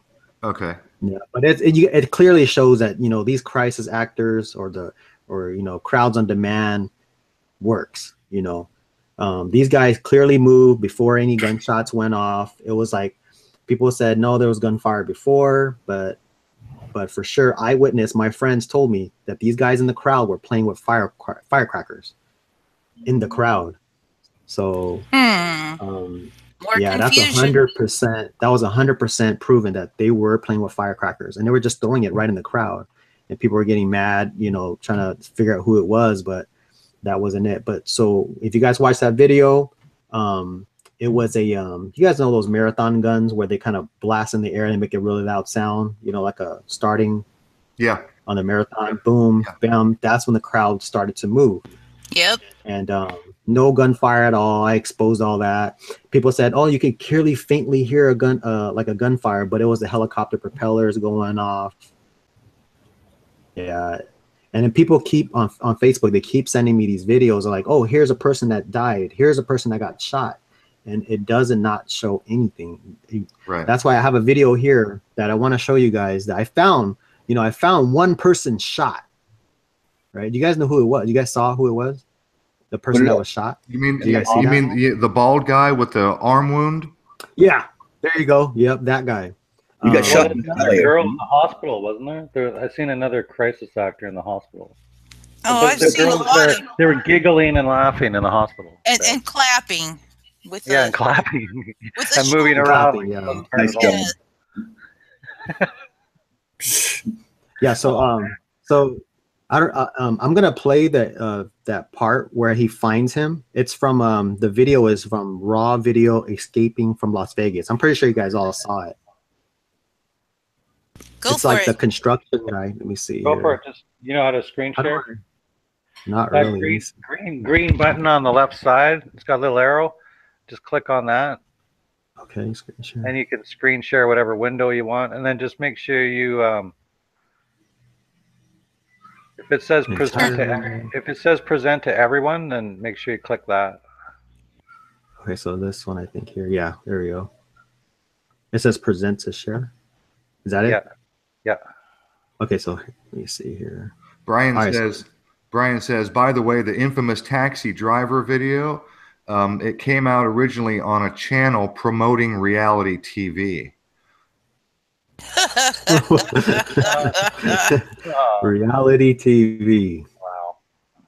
So a channel connected to the creator of reality TV. Holy. He says he's not 100% sure that channel was the first to promote the taxi video, but he took a screenshot.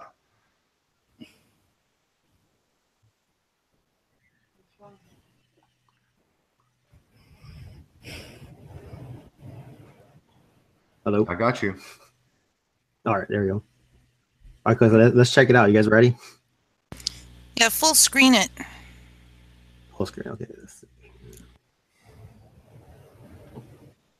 Okay, so this guy here was just working on the street. He's like a maintenance guy or something like that, and he has like a safety vest on. So then he all of a sudden he starts filming these people. I'm pretty sure you guys saw this. See it here. And here's another footage of the Mandalay Bay where there is no muzzle flash here too. So everywhere, every single camera footage does not show muzzle flash from the Mandalay Bay. If people are saying that they were firing from there. And then if you guys look down here at the Mandalay Bay, there's a bus stop. I don't know if you guys saw that video too. It's a black guy and a white girl, and they're laying down at the bus stop. And they're like, and she goes and says, "Oh, you could see the glass flying out from the Mandalay Bay," and those are set up crisis actors, and they were not scared. They were right next to the gunfire. I don't know if I'll pull that video if I can in a little bit, but I'm gonna go ahead and play it right here. You guys keep an eye on the chat. I'm just way too busy. Ian and Amy. I'm watching. Keep an eye on the chat, please. Yeah. Anything important, bring it up. Oh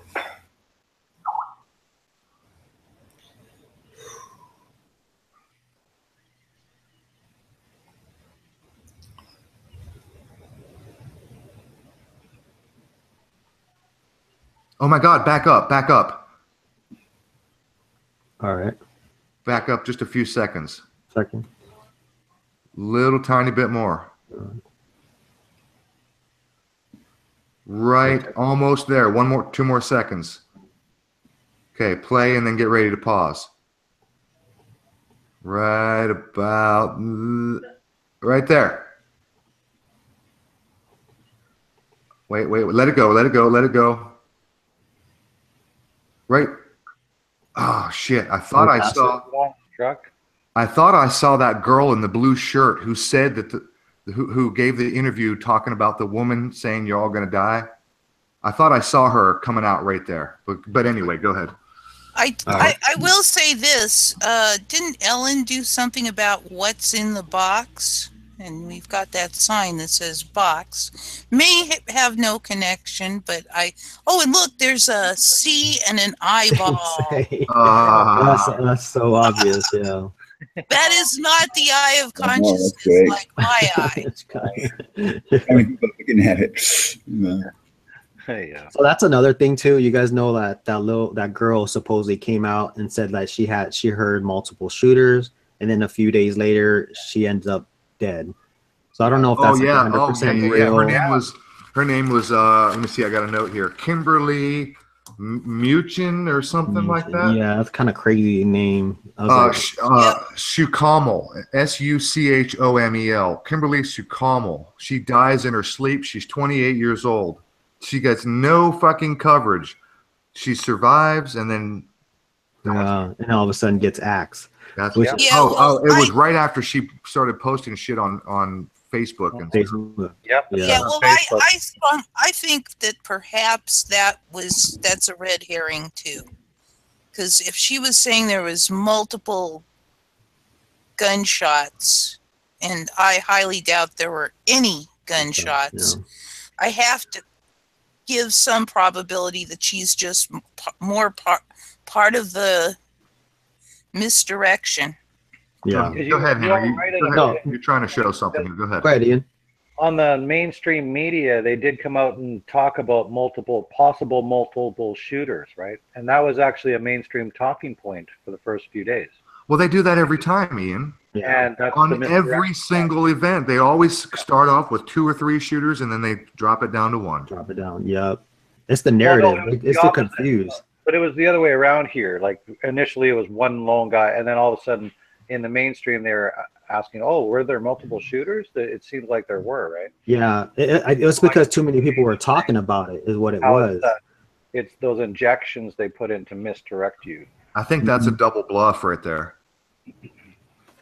I honestly think that's a double bluff. Now, we know that there were incidents of active shooters at least being reported within the ranks of the police themselves. There were active shooters at something like 5 or 6 different hotels. Caesar's Palace, New York, New York, the Aurora, the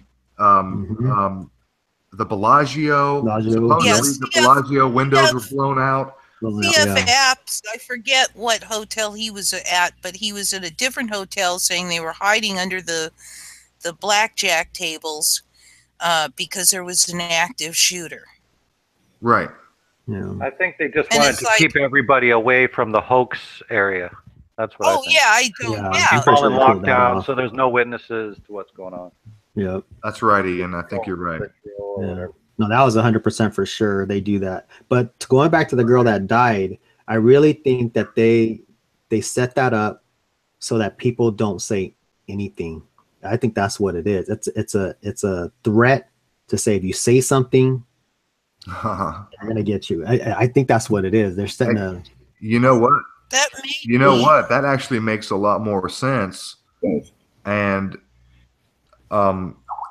look, for anyone within the sound of my voice, regardless of what you think of the man, Mr. Ole Demigard, who we've had on a few times, has said in previous interviews, not ours, we didn't talk about this with him directly, but he has said on previous interviews that his friend Chip Tatum, who's supposedly an ex-CIA guy, which I never trust ex-CIA people, but the story is from Ole, from his friend Chip Tatum.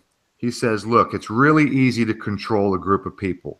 You pull one of them aside and you kick his ass in front of the rest of the people, and that's usually enough to do the trick. And if it's not, you knock one off in front of everybody, and that'll do it.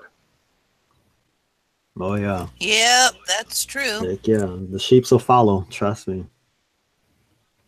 So go ahead. All right. So we're going to skip around here because it's a pretty long video. So we're going to keep going. But you can see, you guys look this up. It's no one ever getting shot. No one's ever really bleeding. We're going to go down to where he finally meets the guy that the only person I saw at this event, besides the people that, of course, the one on live links where people were just laid out and they're already bleeding. They're bleeding from the face. They're bleeding from the head. Walking over all of the bodies. Yeah, walking over the blood, walking over the bodies. I'm trying to treat you. Where's your wounds? And he's like trying to look for it, but and tell him where's the wound. That was a big joke. Sounded scripted. Like the guys that were saying, I need to do this or something. I can't remember what he said, but it just sounded scripted to me. Yeah, absolutely. Okay, so I'm getting closer.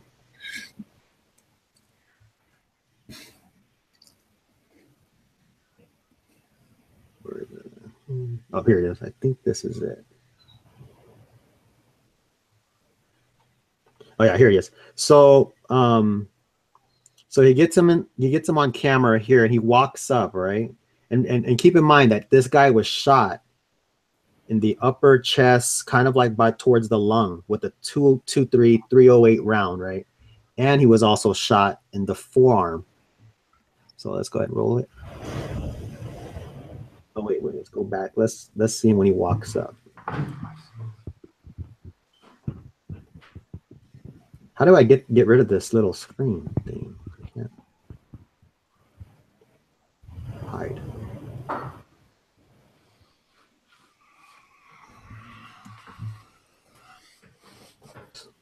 No, How it's do we okay, get rid Henry. of this Take your right time. here? Take Oh, your there time, we go. Henry. It's a good thing you're a good computer tech, eh? We can even do a little bit of overtime if we need to, because this is a really big subject, and we're probably not going to cover it all anyway. So here you go. Here he is walking up.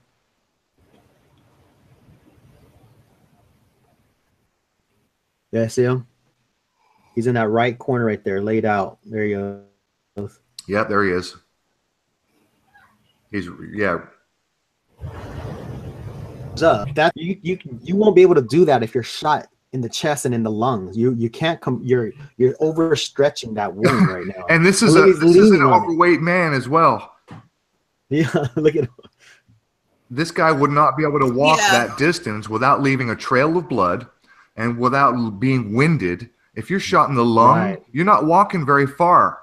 You're gonna be coughing up blood. Oh, and if you're shot in the lung, guess what? You cough up blood. It comes out your mouth. Wait, here he comes. He goes, I need help. Yeah, he's like, I need an ambulance. I need help. Look at him. He's fine. Blood anywhere? Oh, you do see blood, Amy. If you haven't seen this video, there is blood dripping off of his elbow. He lifts his arm and he's dripping. Yeah. Oh, he's got one of those blood packs. Yes, he does. Okay. And for anybody who doesn't fucking believe me, I will show you a very realistic blood pack. And better yet, go watch the video, our show with plasma burns, because that guy busted this shit wide open. Yeah. He found the company that big makes time. super advanced. They're called sleeves. It's a latex sleeve you can pull over your whole arm or your whole leg or your whole torso. They look real as hell. And they come with little tubes and blood packs to make it look like a squirting injury. I mean, this is no joke. This is high-end stuff. When did you release that video, Aaron? When did we have plasma burns? A month ago? 2 months? A month and a half ago? Let me see if I can find out. All right. But so this guy is walking all this way, and he even says they put a tourniquet on my arm. So they let this man that was shot and just walk away. By himself towards gunfire. That doesn't make any sense, right? Go on, guys. Now look, Henry, you're what? Navy, Marines, ex-Marine? Yeah, Marines. Did you wind up getting sent overseas? Did you serve anywhere? No, I didn't. I just went to China, did intel out there. Went to Alaska, mostly like Westpac over on this side though. Yeah. You went to China and did intel? Mm-hmm. I'm gonna have to have you come back and explain that one. Illuminati confirmed. Yeah, I'll fill you guys in that later offline. I put the link to the plasma burns episode. Okay. All right. Cool. Thanks, Amy. It was about 2 months ago. All right. Yeah. So we had plasma burns on who cracked the Boston bombing wide open. In fact, plasma burns, as it turns out, is where PK got all his good stuff from. Most people don't know this. Most people don't know this, but PK, you know, all those videos where he tracked and traced literally everybody there, that's the work of plasma burns and his partner. Gotcha. So they follow every single one first, just that one person, and do that breakdown. So here he goes. He's gonna go. They're gonna sit him on a chair. You guys see that?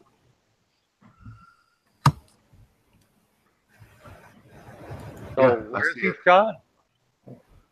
He's shot in the arm, in the Lift his arms up. And he'd be sitting in a chair like that? No way. Okay, so first of all, when you get shot with a 223, 5.56, 308, any of those high caliber weapons, your arm does not look like this. You guys see his arm? It looks like a zombie attacked him. You guys see that? It's like meat. It's like all kinds of like just gashes and meat that's hanging off his arm, which is absolute 100% fake. Oh yeah, it doesn't look real to me, and I'm not exactly an expert.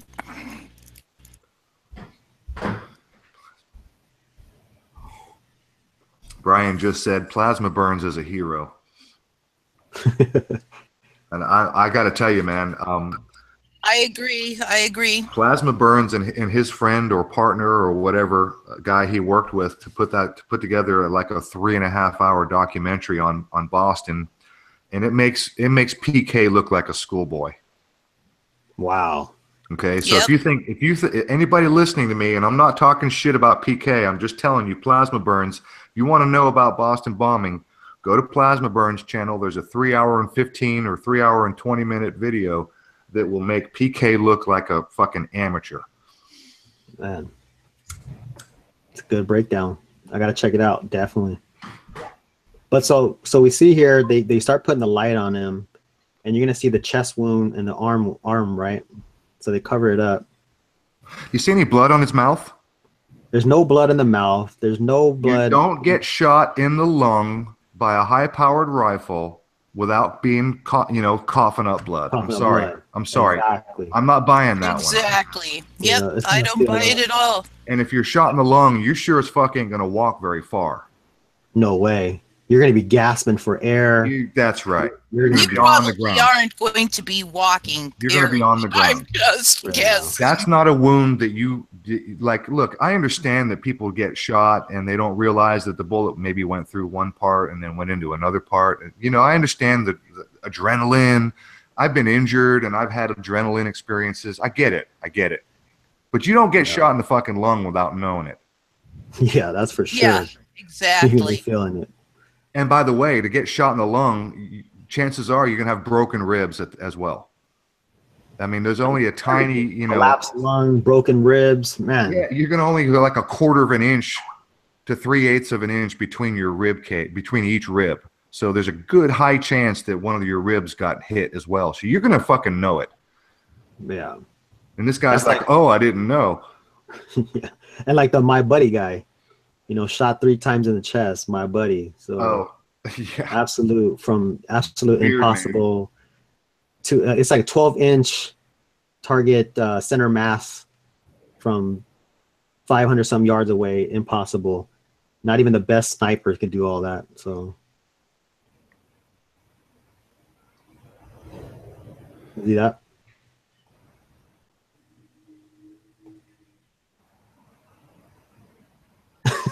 Okay. Seen enough. Put the shirt back. Yeah. Let's just worry about the arm. Yeah. So that's that. I mean, Pause super right there. obviously Pause right fake, there. isn't it? Pause right there. Is that a medical guy working on him? Is that a hospital shirt he's wearing? And is that a nurse behind him? It looks That like is. Lift the Veil. Nathan Stoltman. No. Kinda does. Okay, it might not be. Hey, off topic for 2 seconds. Have you guys seen the video where Nathan Stoltman is at a protest, gets his phone stolen? Okay, No. okay, all right, all right, What back a to the joke. subject. All right, go ahead. So how are these people already here, though? Right, that's my point. This looked like medical people, Yeah. like serious medical people. Or maybe they came off the set of General Hospital. 'Cause that guy is wearing a set of gray scrubs. He's wearing scrubs.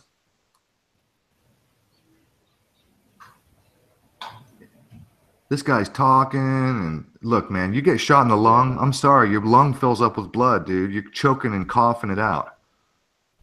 I'm sorry. Yep. Ask anybody. Yeah, so that's pretty much the end of the video. I'm pretty sure that was his main job, was to capture that guy right there and then make it more dramatic, but that was the end of the video. So that was his job. Amy, did you want me to give Bomby Simpson a wrench? Yeah, Sure. there's that guy on Ellen, Jesus Campos. But I wouldn't want to. I don't know if you play it, you'd probably get some copyright, Yeah. knowing where that comes from. Yeah, because I was gonna do a breakdown on his storyline and Steve storyline from the diagram that they gave. So like, this is the reason why Jose Campos couldn't do that Fox interview with Sean Hannity, because he didn't have this diagram at the time, probably. You know what I mean? And they had people probably wanting to ask questions, so they put him on Ellen DeGeneres show so she can control the narrative. You know what I mean? And Right. you can see it through this whole through it. She explains everything. She's the one with the pointer. She does everything for Jose. So yeah. So if you guys watch this, you guys definitely know that this was 100% staged. Yes. And even Ellen, at the end of the interview, she goes, "Okay, Jose, you're not going to talk about this anymore. This is it. You know, you're not going to, no one else is going to be able to ask you questions." It's like she kind of like squashed the whole entire. I think it's important to point out that all of the information that Lombardo has given out so far, all of the information that Ellen acquired from Jose Compost. And I'm going to keep calling him Compost because it's probably more fitting. Good. Look, this needs to be said. If this was a real shooting, then all of this information would be silent. They wouldn't talk about it. They would say, "I can't comment. It's an ongoing investigation," because there are legal issues involved here. Yeah. You can't talk about these details if you're working on a case to go to court. And that brings something. Of course, he's dead, so there will be no court. Go ahead, Ian. That brings something to mind. Do you remember? Did you guys see that Laura Loomer? I think her name is. She went to the house of the Jesus's family, and she went up to the door and she tried to get them to have an interview with her, and they were all like, "No, we can't talk to you," and they were slamming the door in her face. Yeah. And she seemed all kinds of suspicious. But the thing is, the lawyer probably said, "You can't talk to anybody because you're liable at this point, right? You're liable if you slip up or say something wrong, like, you know what I mean?" Yeah, exactly. So exactly. So I don't know if anybody saw that or not. I just thought maybe I know that Rich has been waiting to put it in about 15 minutes worth of screen share on stuff, and was wondering if we could do that now. Yeah, you guys go ahead. Yeah, in fact, absolutely go ahead, because I need to go back and review some of the stuff that Brian is sending me in Skype, because he wants me to talk about this Formula One connection with this character known as Mafi or Mifi.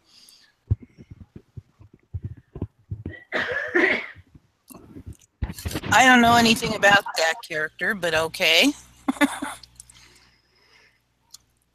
Anyway, Rich, you there? Yes. Awesome. Let's rock. What you got? Well, I have some documents to show, and I'm going to think about 15 minutes. But as long as we're on the Jesus Compost subject, I saw today that he was arrested as the second suspect. Now that could be totally wrong. You know what I mean? I mean, what can you believe anymore, right? Well, what I heard was that they arrested a guy named Jesus Compost, C-O-M. Isn't it the same? No, the one on Ellen DeGeneres is Compost, C-A-M. So yeah, there's a lot of confusion being put out there. They said that they had a Jesus Compost, C-O-M-P-O-S, and the one on Ellen is Compost, C-A-M. Okay. So yeah, it's all really they're crazy. throwing that name around like all over the place. Yes. There's something to it. Oh, and speaking of Ellen, are you guys aware that Ellen is heavily connected with MGM? Yes. Did you know that she has her own slot Yeah. machine? Yeah, Yeah, she did a they're all little slot commercial. She did a little commercial for all that in the middle of Yeah. this That's Jesus Campos Yep. thing. segment. Yeah. Yep. Anyway, rock on. I want to see what you got there, Rich. Okay, do you have some of the stuff? Remember we talked about it? Yes, Remember? in fact, if you want me to screen share, I can. I've got everything that I captured from Okay, that. let me go first. Let me go first, and then Okay, and then you can go. Okay. I got Okay, it all ready to go. So, let's see. When Orlando happened, I started looking through crime records and came up on this site called Spot Crime. And I mentioned this last time I was on, and then I made a video, and then I sent it to PK, and he made a better one. So I'm going to play just a minute of the PK's version, okay? And so here we go. I've been showing this very interesting website. You're not screen sharing there. Hang on, let me highlight Rich. Yeah, Yeah, Rich, you're not screen sharing, Rich. Rich, you'll have to go and press your screen share button. It's on the left. You got to go to green the arrow. Green button, upper left corner. green arrow. Showing this very interesting Wait, shut up, PK. And whoever's got the other thing going on, can you just mute whatever else is going on in the background there? Okay, so let me get back to you guys. Okay, here we go. So screen share, I have the button on the, I have the button on, cursor on the green button. And so what do I do? Yeah, in the Hangout, Yeah, I got it. it should So- pop out a little bar and there's a green button with an arrow that says screen share. Click that. Okay, I got it. How's that? There you go. There you go. Okay. Select. So, it's an echo. So what, is it okay? Yeah, select the tab that you want to share, you know, the content that you want to share. Okay. There you go. Full screen it. Okay. Full screen it, but that takes my tabs out, so. There you go. Okay, so I'm just gonna play a minute of this first, okay? Actually, I'm gonna lessen this screen because I need to get to the tabs. Okay? So you don't need to really see the whole thing. Yeah. Press the second screen thing on there. It'll enlarge the screen, but keep your tab windows. Ah, this character Maffey that Brian is mentioning, he's counsel on foreign relations. Oh, I'm sure they're not involved, right? I guess his real name is Manuel de Costa. That actually almost sounds familiar. Aaron, I put Blue Blood's link above in the chat. Okay, thank you. I need the URL. No, I need you to drop the URL in the chat. It is. Yeah, it's up there. It's I'm not seeing above it. Bobby Simpson. Oh, I got you. Thank you. Or something. No. Above. Yeah. Thank you. Thank you. Whatever. So what are we looking at here? Okay.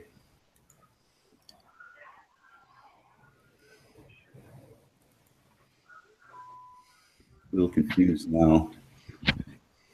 Fortunately, you know, I'm not gonna large screen it. All right. Yeah.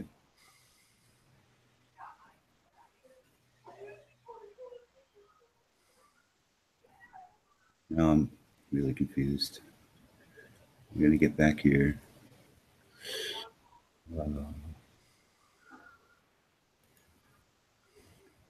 Okay, so anyway, I've lost that tab.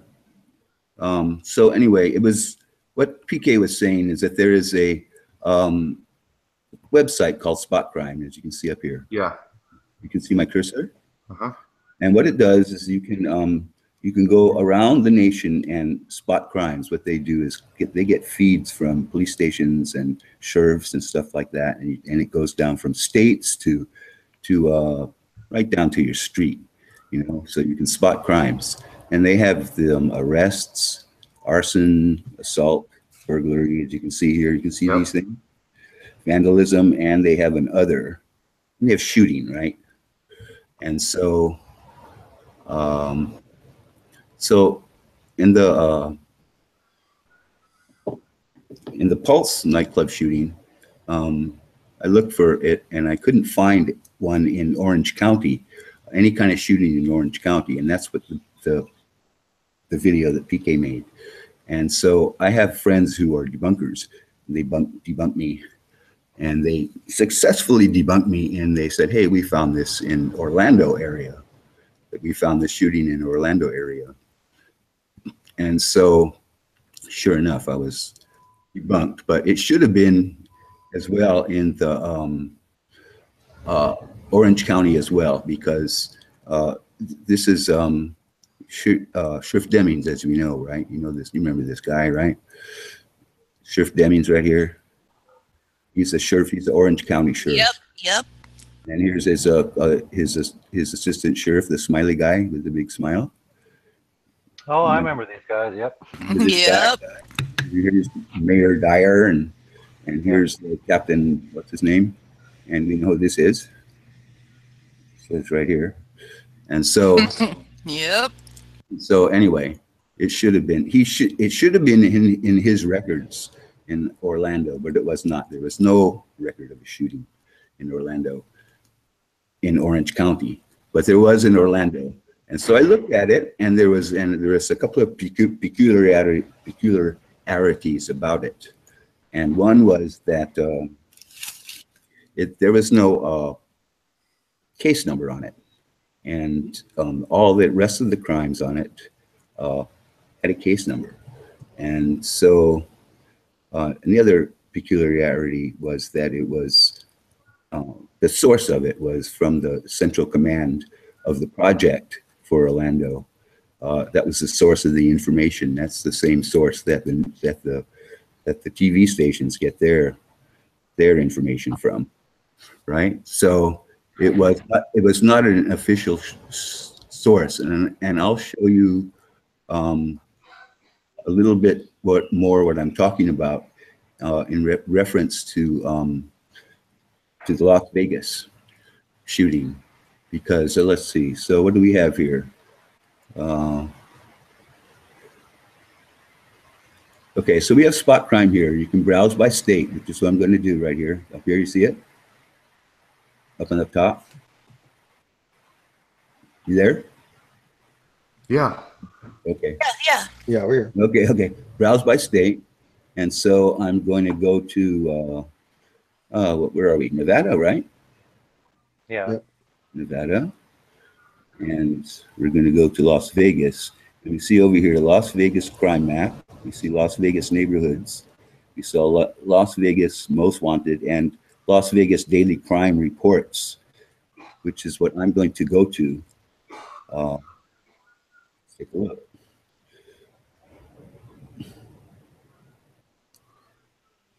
Yeah, sometimes the internet goes slow when you're on these Hangouts. Oh, really? You guys, I got some, go ahead. I got some good meat to peel off this bone as soon as you get done, Rich, because You're making me hungry. Brian is dropping me some real gems in Skype right now about this character Maffey and the CFR and the connection to Formula One racing, and this needs to be brought up. Well, you want to wait on that, or do you want to? No. Finish your thing. No. I don't want to take time. You're my guest, so go ahead. I mean, no. I'll do overtime, or I'll do another show, but I'll make sure this gets out. So go ahead, Rich. Rich, you can go right to the date of the shooting? Yes, right. You can go right to the date of the shooting. So it was 10/1, right? And that's right, 10/1. 10/1. So, and we have here Las Vegas. See it? Las Vegas there. And we'll go to 10/1, which is right there. And we'll take a look. It's really fast on my computer. For some reason, it's slow here. Oh, this is not bad. Okay, so let's look. And we're looking for shootings, right? And for 10-1. You see any? There's none. There's no shootings, and this is a crime blotter, right? And this site is pretty legitimate. Let me show you. Let's pick one of these crimes and take a look at it. Anyone? How about this robbery right here? And it's a robbery, 10-1, block of North Buffalo, Las Vegas, and we can have details over here. Now, So, well, are these crimes based off of police like bookings? Yes. Okay, well, there wasn't anybody arrested for the crime, so. Well, you'll see that. Okay, well, we'll find the most insignificant of crimes when no one's arrested. And the thing I want to point out is that, okay, we have the information here, address, source. We have a case number. That's what I want to point out. Right here, we have a case number right here. And that's the case number right here, right? And so every one of these, let's close this. Every one of these has a case number. You pick one, Amy, any one. Yep. I've already gone through many of them. Have you checked the FBI's website? I don't know how often they update it, but have you checked there? No, I have not. I've only done this, so that'd be interesting to do, because in Sandy Hook there wasn't any reported deaths in Sandy Hook for that year. Yes, I've seen that. And no one could really explain that either. Can you go to the second 10-2, because Yes, when I did my search. I'm going to do that. So I'm going to go back to. So we didn't have it on 10-1. So let's take in 10-2 because maybe they logged it late. So let's take a look on 10-2, which is here. And sure enough, here's the map. And we go to the bottom. We find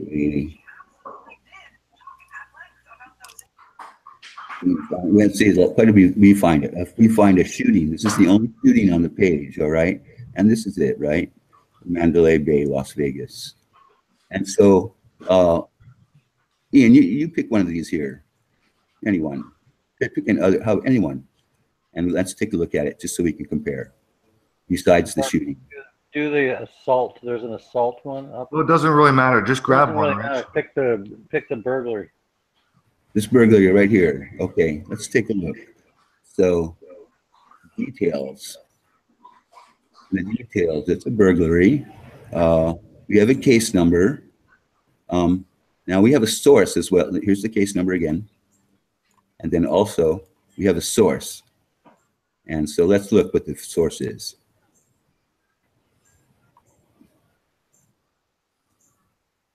Okay, it's the Las Vegas Metropolitan Police Department. Vegas strong, of course. Jesus Christ. And so this is a legitimate listing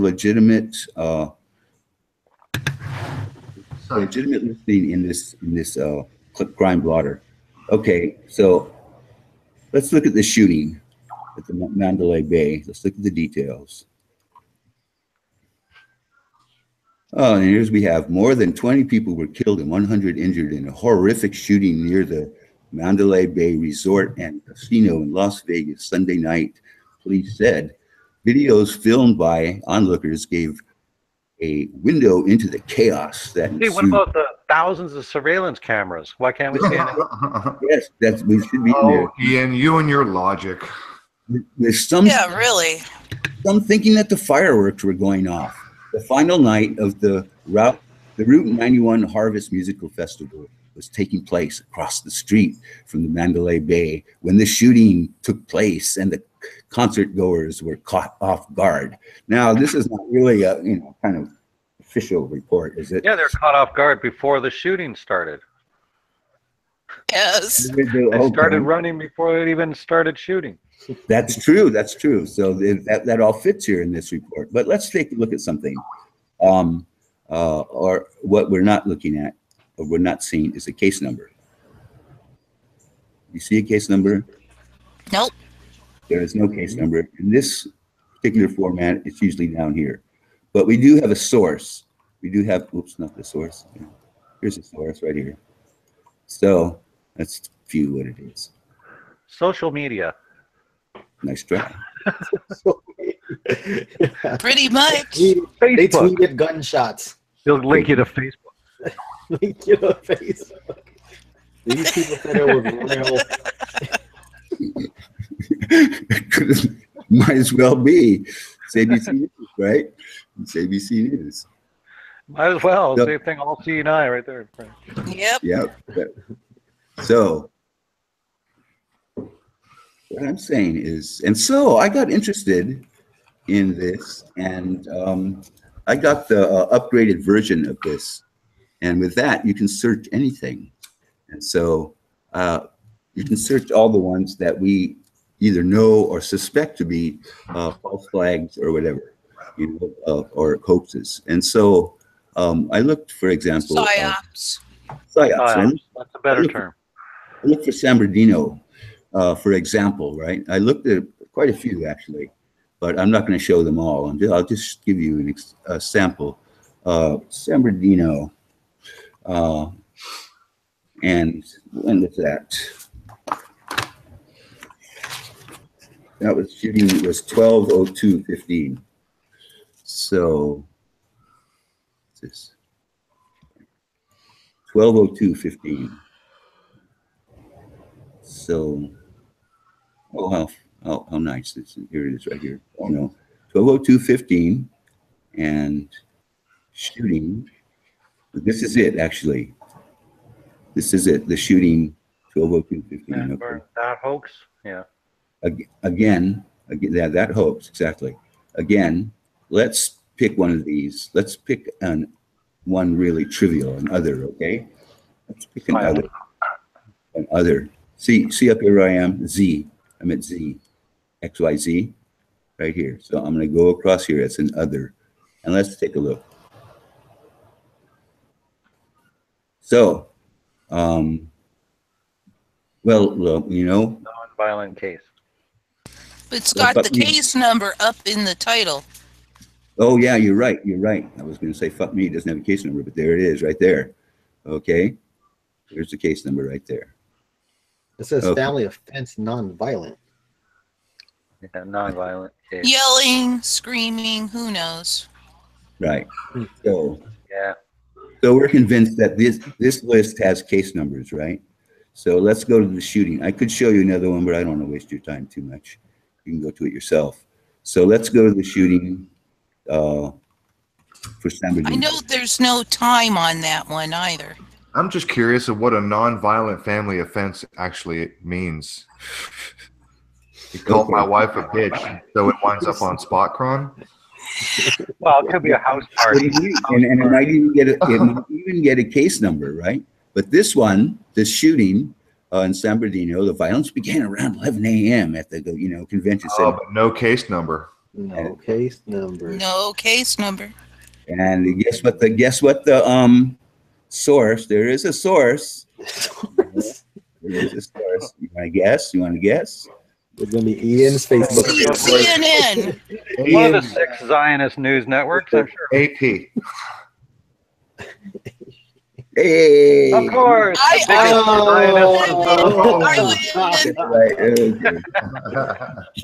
my God. We should start a drinking game. Yeah, there's their source, right? Pound of beers for everybody. The police department source. You can trust these guys. Oh my Lord. We need to start a drinking game anytime CNN as a We source. should, man. We got to on this stuff. Oh boy. Yeah, this is fun. This is interesting, Rich. Oh, I got some juicy shit, man. Whenever you're ready. I'm not done yet. No, take your time, Rich. I'm not trying to rush you. When you're done, I'm going to show the little bit that I pulled off Spot Crime and But we're show not what I rushing you. wound up with. I mean, So- I'm good to do overtime if you guys are. So whatever. Yeah, I'm good, you guys. So,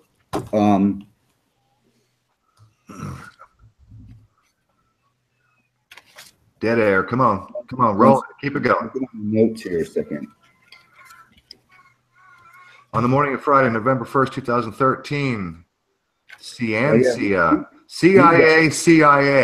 That for me. entered Please, Terminal please. 3. Yeah, CIA and CIA. Yeah, I know. That was horrible. I mean, This was the one. This was the one they had the dummy, wasn't it? This is Wheeling the LA. dummy out on the wheelchair. The tarmac, yeah. Yep. Here we It have was, wasn't it, on the tarmac? Here we have it. Yeah. LAX. Yeah, there it is. There he is. There he is. There's the dummy. There's the dummy.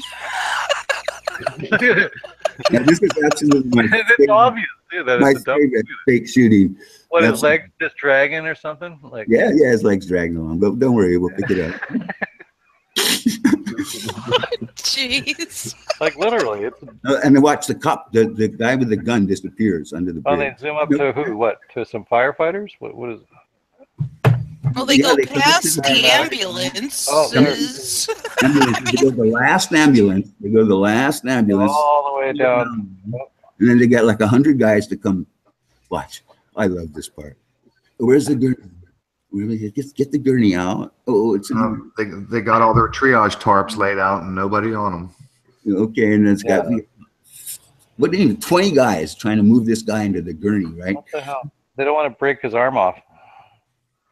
No, they don't want to break his leg. Oh, no. Oh.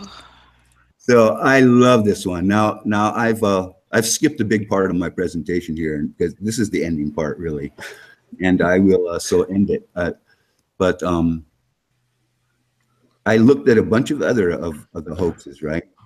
And I can't find that page right here, unfortunately, but I'll do it after this. The dummy's Okay. name is Manny Manny. That's what I Zach, think you're right. that's You're what right. Zach put in the chat. You should give him a wrench, Aaron. Zach. I need the URL, bro. I can't just. I'll get it.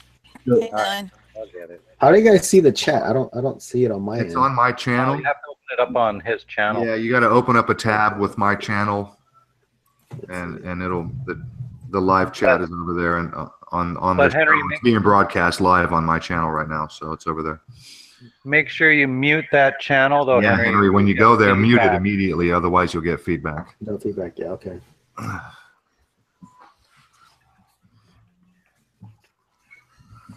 You got it there, am I Aaron. back? No. Oh, Let me know. oh, the link. Okay. Is that Zach Hawkins? Yep. My buddy. Zach, you get a wrench without question.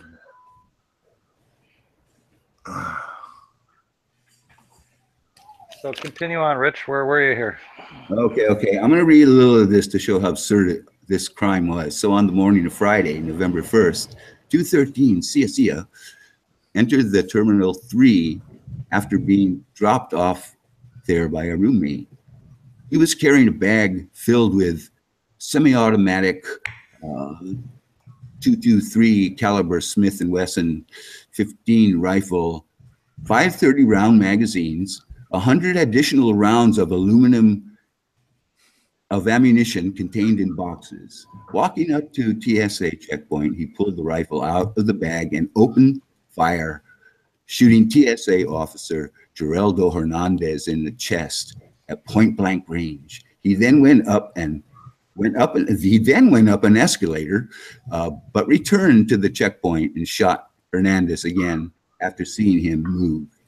And so this goes on, and it just gets even more absurd. So he comes, he's just wandering around the airport, right? So you can this is just WikiLeaks. So what I wanted to show you is this. We have Los Angeles, okay, and instead of and I've just gone straight to the. You've seen me demonstrate this already. I've gone straight to the crime blotter, okay, and that was on. That date was November 1st, 213. So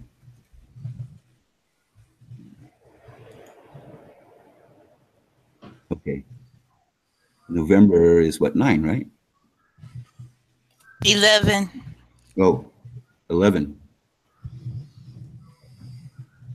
11th month. 11.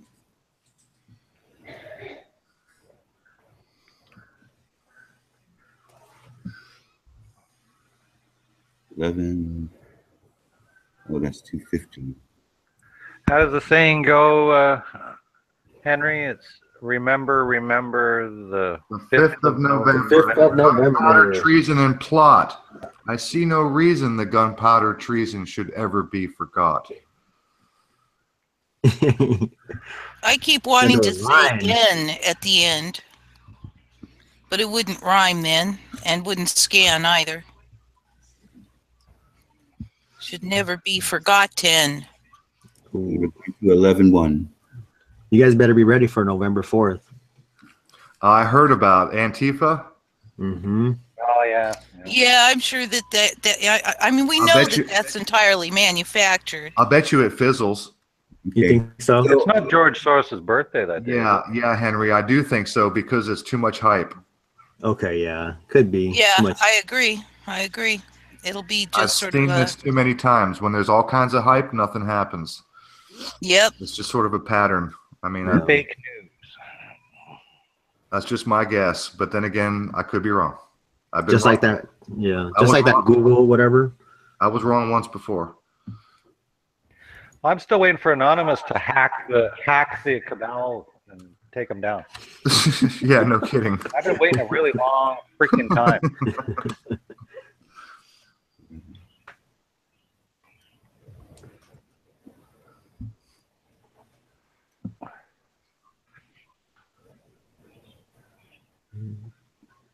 So what are we looking at here? Well, I don't know. Are you guys still there? Oh yeah, Yeah. we're just waiting for you to find. Yeah, we're watching while we're chatting while we're watching. We're looking at 11/1/13, the day of the shooting, and we're looking at Los Angeles County, as you can see. And if you go through this list, you will find absolutely no shootings. But it was real. I saw it on TV. My sister's cousin's nephew's dog aunt said it was. And if you go to the second, I'm pretty I much, believe it.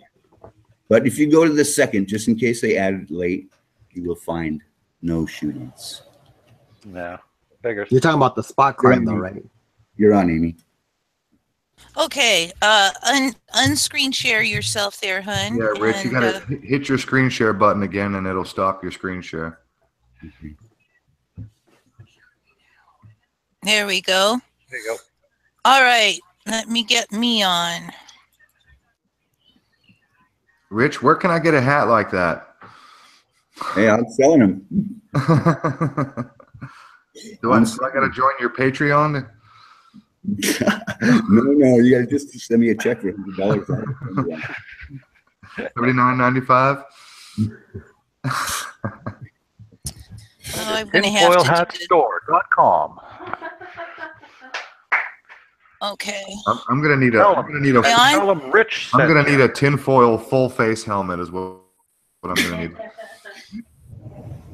Am I on? You got it, Amy. Okay, you may notice I ran the address of the Mandalay Bay. And this was a while back. Apparently they have taken away some of the things, but we have Mandalay Bay here. These are just screenshots, so I can't click anything. This is in the 3900 block, the 3900 block. We have an assault in the 3900 block. And you may notice these are all on 10-2, just like we found the one on 10-2. Right. And we have another 3900. Now, if I come over here, I started at the bottom. Let's see, which one was this? Okay. Let me open this one. My computer is slow. Please have some patience with me. Okay, here's an assault that was on 9:30. And case number. Then we go to 3900 Las Vegas Boulevard, 10-1 at 4:17 in the morning. Case number. Next one, we're 10-1, case number. And we can continue on here. Case number. Crime. This is Mandalay Bay. No case number. And no case number. The next one is shooting. No case number. No case number. Wow. Next one. Didn't really shooting. happen. Didn't really happen. Shooting, stabbing, looking for shooters. No case number. Next one is an assault. And this is still actually they do have a Tucson, Nevada tag here. And I'm wondering if there isn't something coded into that. But again, no case number. And we come over here. This is a burglary case number. And it's not in the same specific 3900. Assault again. And now 50, we can tell this is the event. Now 50 dead, 200 wounded. No case number. And then we come to this one, which is, there were only 5 entries that dealt with that. But the next one, case number. That's a stolen motor vehicle, though. Well, it seems to be related to, because it's got the address. These are close to, but not the address. Okay. The other one was, all the ones with the address have no case number. So I'm presuming they are somehow, and obviously they've been removed at this point. Only the one Mandalay Bay one remains. Now, they were on there when I looked this up. But again, burglary, case number. And other. Now this was in the same area, but it's an other disturbance, and it's at 11:41 a.m., which means way past the time of the event. Case number. And I got 2 more to show. Another other, and this isn't that address. Case number. And last one that I capped. This is other disturbance, but this is, again, almost noon on the 3rd. Right, Case number. So, you know, we come back to here, and, you know, I basically covered everything that I showed here. Or at least most of it. The shooting is showing up here, and the 5 are these 3, this assault, and this assault. They're all in the 3900 block, except this one says specifically Mandalay Bay. And they're all on the 2nd. And at this point, the only one that's showing up is this one that says Mandalay Bay. This one's gone, this one's gone, this one's gone, and this one's gone. They're not there. So at any rate, that's my portion of the presentation. Good find. And if I can find out, get over here. Okay, stop sharing, and I'm all good. All right, awesome. I'm not finished. Go ahead, Rich. So I kept looking, and you know, so we could look at all of these things as we suspect or know that they're you know, hoaxes or whatever. So I just to give you an idea. So I looked at Fort Lauderdale, and there was no case number with that. And the spot crime source was the Associated Press. I looked at the Burnett Chapel shooting, which is September 24th to 17, and this shooting isn't registered in the spot crime crime logs. I looked at the Kalamazoo shooting, and this has no case number.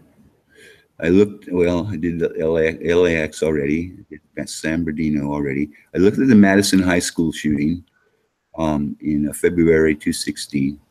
And so on this particular case, it's a little bit different because the whole February blotter is missing, as well as March. So otherwise, you have everything else there. So I guess that's about it. That's about it. So this is a useful tool for us, you know. I think it is indeed. It's another indicator of what has been commonly referred to as fuckery. Yeah. Scum. Yep. I like to say scum fuckery. Yes. Good job, Rich. Yeah. Yeah, good job, Rich. Absolutely, thank you. It's just the beginning, really. You know, I mean, I'm done with it, but I mean, it's just the beginning as far as like tracking this stuff down. It's a big project, and it would be great to you know, get this stuff all cataloged, you know, this way. But it's a big project, too big for me. Sounds like it's quite involved. You got to go look at all of the suspected BS and, you know, cross-reference it and all of that. There's been an awful lot of suspected BS. Okay. Yeah, I'm done. Thanks. I want to read some of the Skype messages that I've been getting from Brian throughout the show. He's been just dumping all kinds of info in Skype. And Brian, as much as I love you, I'm not going to probably be able to get to all of it. Let's see here. Now, we talked about the tickets being sold on March 3rd. He's saying everyone is claiming that they were at Harvest ticket stubs March 3rd, 10 a.m. With a little sarcasm there. March 3rd, Google it, the 91, Harvest 91, March 3rd. You'll see that it is sold out around June. Because no one claims it wasn't sold out prior to June. It may be scrubbed that it was. Says the Wayback Machine has June and prior to March. June Wayback shows sold out. Sold out not only VIP but all. And obviously there were real people there. Seems maybe some crisis actors who bought tickets quickly. Let me see here. I want to jump back up because this Maffey guy, I want to get to this. This is interesting shit right here, like really interesting shit. It's got to scroll up. Let me try to find the beginning here. Checked how tickets went. I covered that. He says, so anyone that was there had a ticket purchased prior to June and possibly earlier or March 3rd. The crazy shit is about to be written. I'll take, okay. By the way, you can,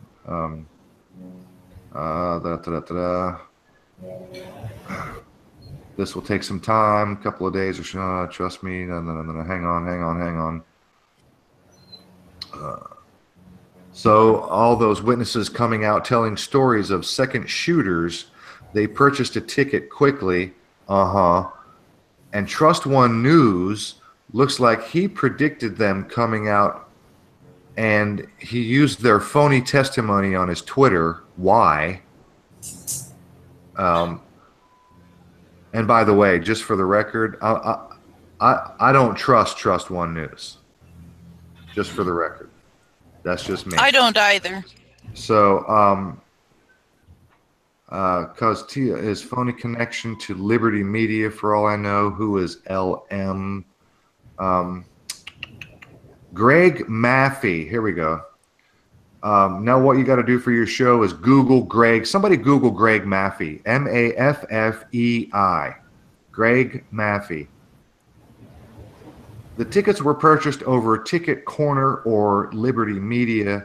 Same thing today, and probably not over TC, Ticket Corner.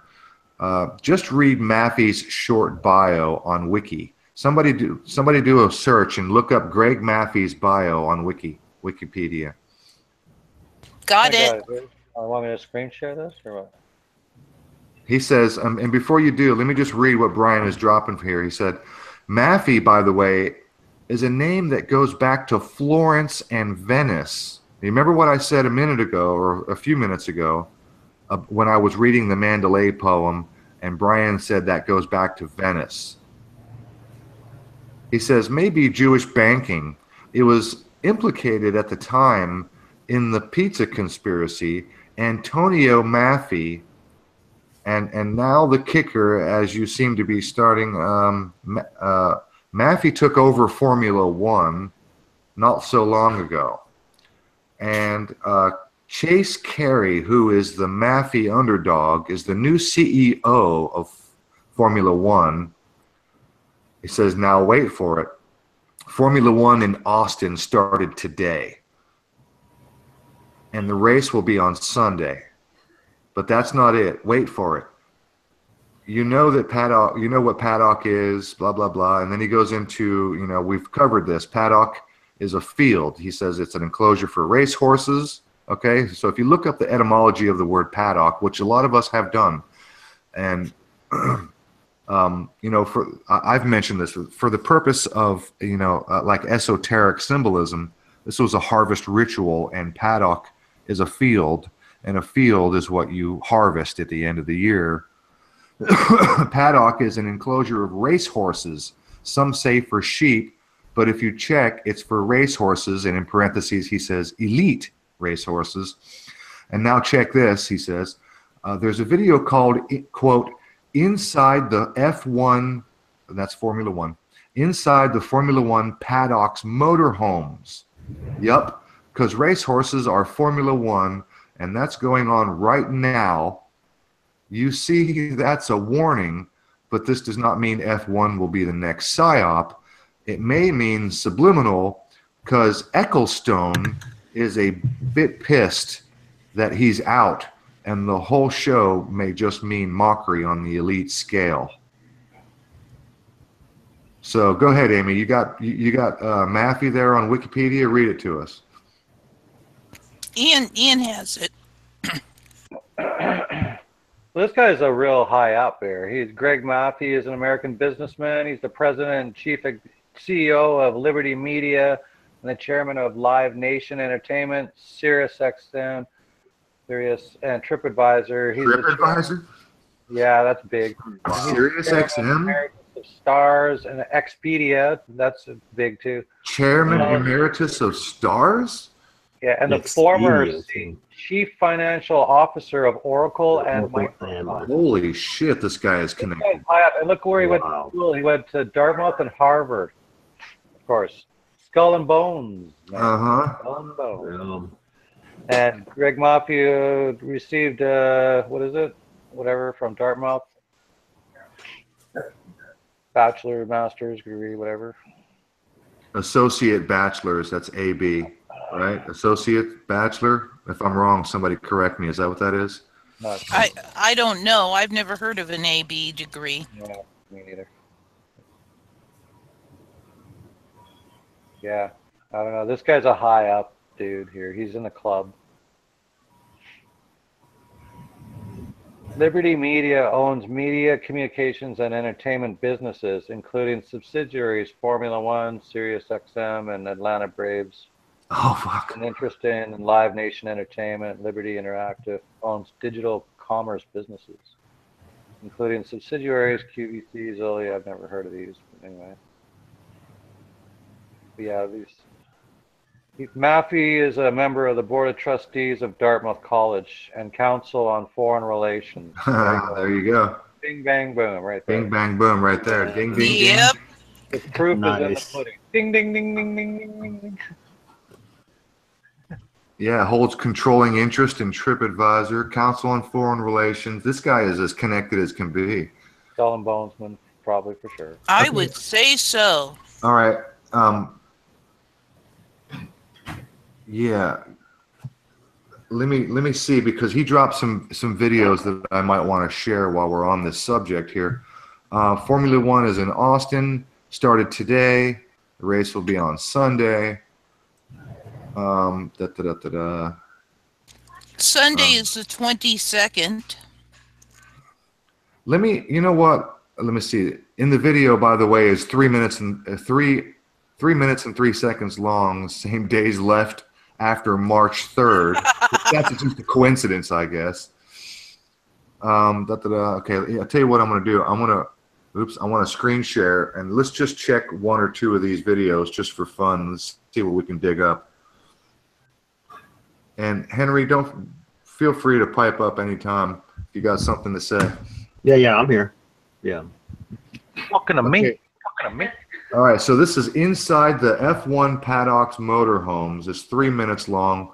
I may not play the whole thing. I'm going to unmute, and let's just see what this video is about, because Brian wouldn't have sent it to me if it wasn't relevant. So let's see. Check this for a minute. Jaw-dropping spectacles in Formula One after the racing, of course. This is where the teams live. You've got Ferrari there, you've got Mercedes behind me, and in what is a piece of fantastic understatement, they're referred to as motorhomes. In actual fact, they look like miniature skyscrapers, and the skyline stretches out for almost half a kilometre. This is where the teams, the beautiful people, and some of the captains of motorsport mingle. Let's go and take a closer look at some of them. One of the most impressive structures in the paddock, and undoubtedly the biggest, is the Red Bull Energy Station. Did you hear what he said? One of the most impressive structures in the paddock. I heard. Follow me, we've managed to get inside. We've got Red Bull over here, and then you've got Toro Rosso on this side. This is for the engineers, designers, team bosses, and even drivers. And there's an office behind each of these areas. You've got a lovely bar. Seating area on the side. How's it going? You're looking good. How's the hospitality? Superb. Fantastic. Fantastic. Smells just right. Then down here, thank you. Is that as good as it looks? It's wonderful. It's ridiculous. We've got the outdoor seating area. You're good? Right, got to keep your eyes open here. There's no shortage of ex-drivers and A-listers. Jackie Stewart over there, suitably bedecked in tartan. You've got all of the big trucks on this side of the paddock. These deliver the cars to the pits with all of their spare parts. You've got media hunting in packs, looking for salacious quotes or pearls of wisdom. This is Williams. Nice bit of security glass. Looks like a luxury department store. Got Renault over here. It's got that mega yacht feel to it. Force India. Looks like a cross between a battleship and an aircraft control tower. And then Toro Rosso. Right in the middle of the paddock road here, and very fittingly, this is Pirelli's motorhome. Neutral territory, if you like. Beyond that, we've got Sauber, very Oscar Niemeyer inspired. You know, the Brazilian architect who built Brasilia, capital city. And then beyond that, the shining edifice of the McLaren monolith. Looks like something out of Space Odyssey 2001. Definitely one of the most intimidating structures here in the paddock. Well, how many times is he going to say paddock? I know. He just said it again. Formula One. The most incredible fact for me, 11? if it needs to be, all of this can be broken down and rebuilt in another city in less than 3 days, creating one of the world's most glamorous miniature cities.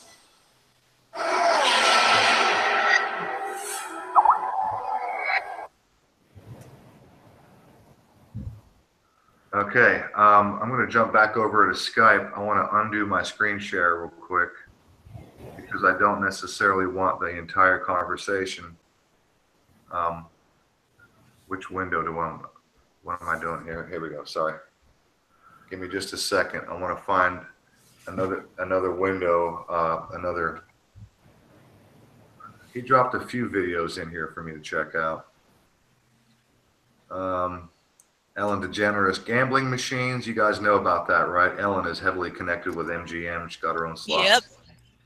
I think we already covered that, and the fact that she did a commercial for her damn machines. Yeah. Right in the middle of an interview with Jesus Campos. Yeah. So now, as I try to scroll, Skype is like scrolling super slow motion. I'm sorry to have to drag this out. Okay, covered that. Ticket sales.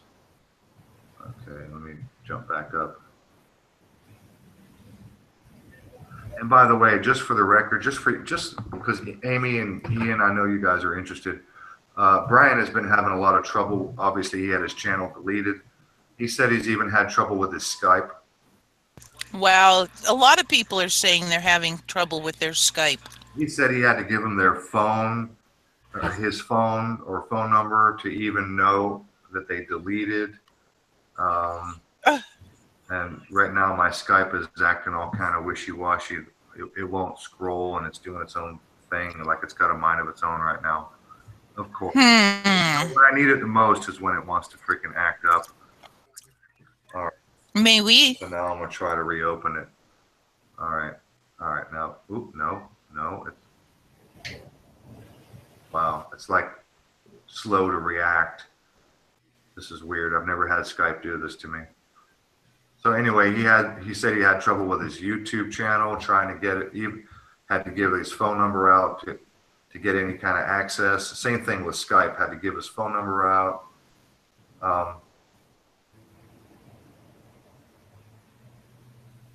I tell you, that makes me a little nervous because, you know, I don't have a phone to give out. So if I ever have problems, I may be kind of screwed.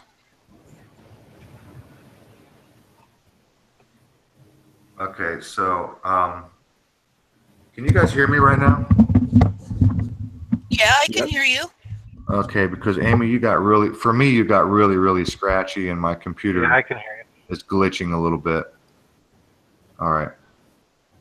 So, Henry, you want to add anything while I try to get my computer working properly? I don't know. This guy in the chat here, Red Dog Truth 2, says, if only I lived in California, I would be hunting down blank blank. I don't want to say either of those names on our show. Yes. Oh. The Michael person. Oh. Yes. Yeah. Yes. Okay. Oh, he lives over here? He lives in L.A. Yeah. Yeah, we don't mention his name. We don't mention his name on this show. Nope. Doesn't get the benefit of having his name. Yes. Oh, I see red dogs here, huh? Red Dog Truth 2. That's just an odd comment. Yeah, well, you gotta, you know, I don't know. I'm probably gonna let that one go. Yeah, I probably should just let that one go. Yeah. Okay, so Brian says, if you Google Acosta and Las Vegas, you will get a lot, because Maffei is related to Acosta by way of the old days of Venice, which goes back to the Mandalay poem. He says, indeed, he is an Acosta. They are Jews, banking and art, of course, flotilla. Paddock Formula One, which is going on now today in Austin, actually, and which belongs to Maffei. He says, amazing. He says this guy Manuel DaCosta is Maffei's distant relative. He says for me to take my time and read the above messages. He left me a lot. I've really just, it's really hard for me to have to read this and check this and go back and forth on pages and do a show and have guests and engage in conversation. It's just too tasking on the brain. And again, right at the very moment, my Skype is just acting like it's working its way through, you know, cold syrup. Oh, jeez. Mark's in the chat, Global Agenda. Mark, buddy. Yeah, I dropped the link. I dropped his channel link in the box. Hey, dude. How's it going? Okay, so Brian says,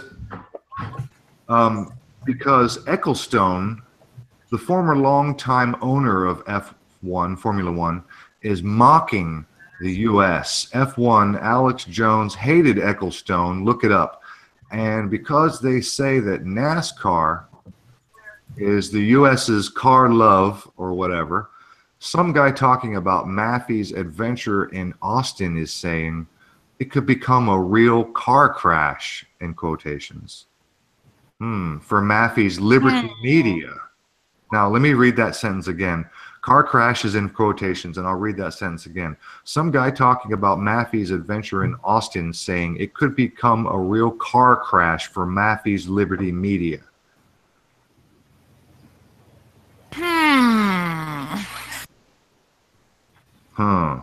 I know. This is another rabbit. This is why I like Brian, because he always finds the rabbit hole nobody else finds. Yes. You heard me point out that Sunday is the 22nd, right? 22. Monday's the 22nd. Okay, everybody, keep your eyes on Sunday. Oh, Of the race. Oh, yeah. That's It's a Harvest Sunday. Yep. Good catch, Amy. Thank you. Let me, oh, holy shit. He says, I don't know if this video will show. I don't know if it's a video. It may not be a video. I'll open it in a second. He says, Acosta Maffey history is Jesuit as fuck. So I'm going to screen share again and just see what this is. And Brian, we love you to death and thank you for what you're doing here. I appreciate it a lot. So let me see if this will open. Google Books. DaCosta. The first of the Jesuit histories dealing with. Am I sharing right now? By the way. Mm-hmm. Okay. Yes, you are. Okay. The first of the Jesuit histories dealing with Japan, that of DaCosta Maffey, appeared even before the arrival of the mission in Europe. In Maffey's Historiam Indicarum, there's a little mouse there. That's Latin. Historiam Indicarum Libri, Florence, 1588, which was published shortly after the Japanese legates left Europe. The Japanese I wonder if that's a typo. Delegates, it says legates. I wonder if that's Japanese delegates left Europe. It is book 12, which is mainly concerned with Japan. This account and the other references to Japan scattered throughout the book is heavily indebted to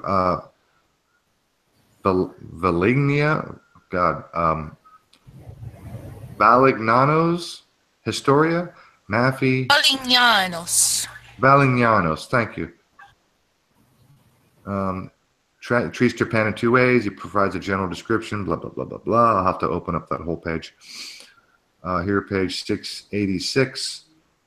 At the suggestion of Maffey, who was then busy with his own archival research in Europe for his history of Jesuit enterprise in the East, Frois, F-R-O''is, Frois was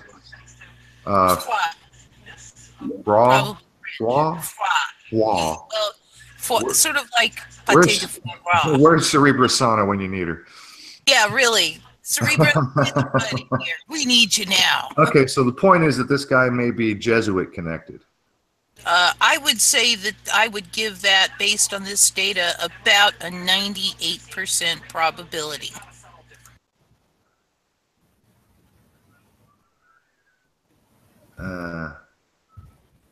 Maffey is not uncritical sinophile. While he praises certain attributes of the Chinese, he unqualifiedly judges that their skills and vices by far exceed their virtues.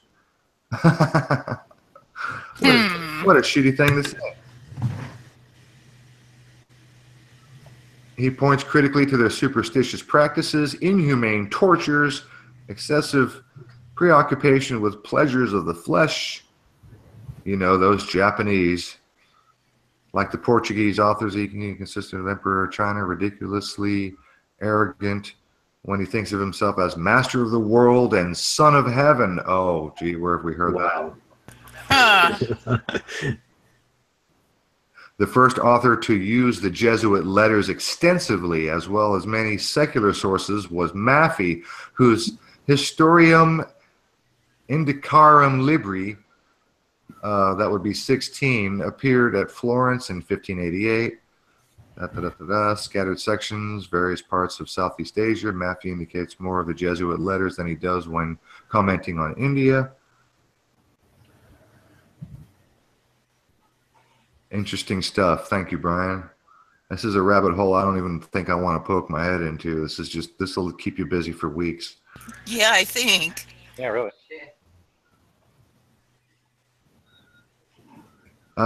Here we go. Castaneda, Fitch, and Maffei exhibit considerable knowledge about the importance of the Buddhist monks in Burma. Back to the Mandalay poem reading by Boris Johnson. Fucking hell. I mean, everything is so connected. This is crazy. Yep. Everything is connected. Yes,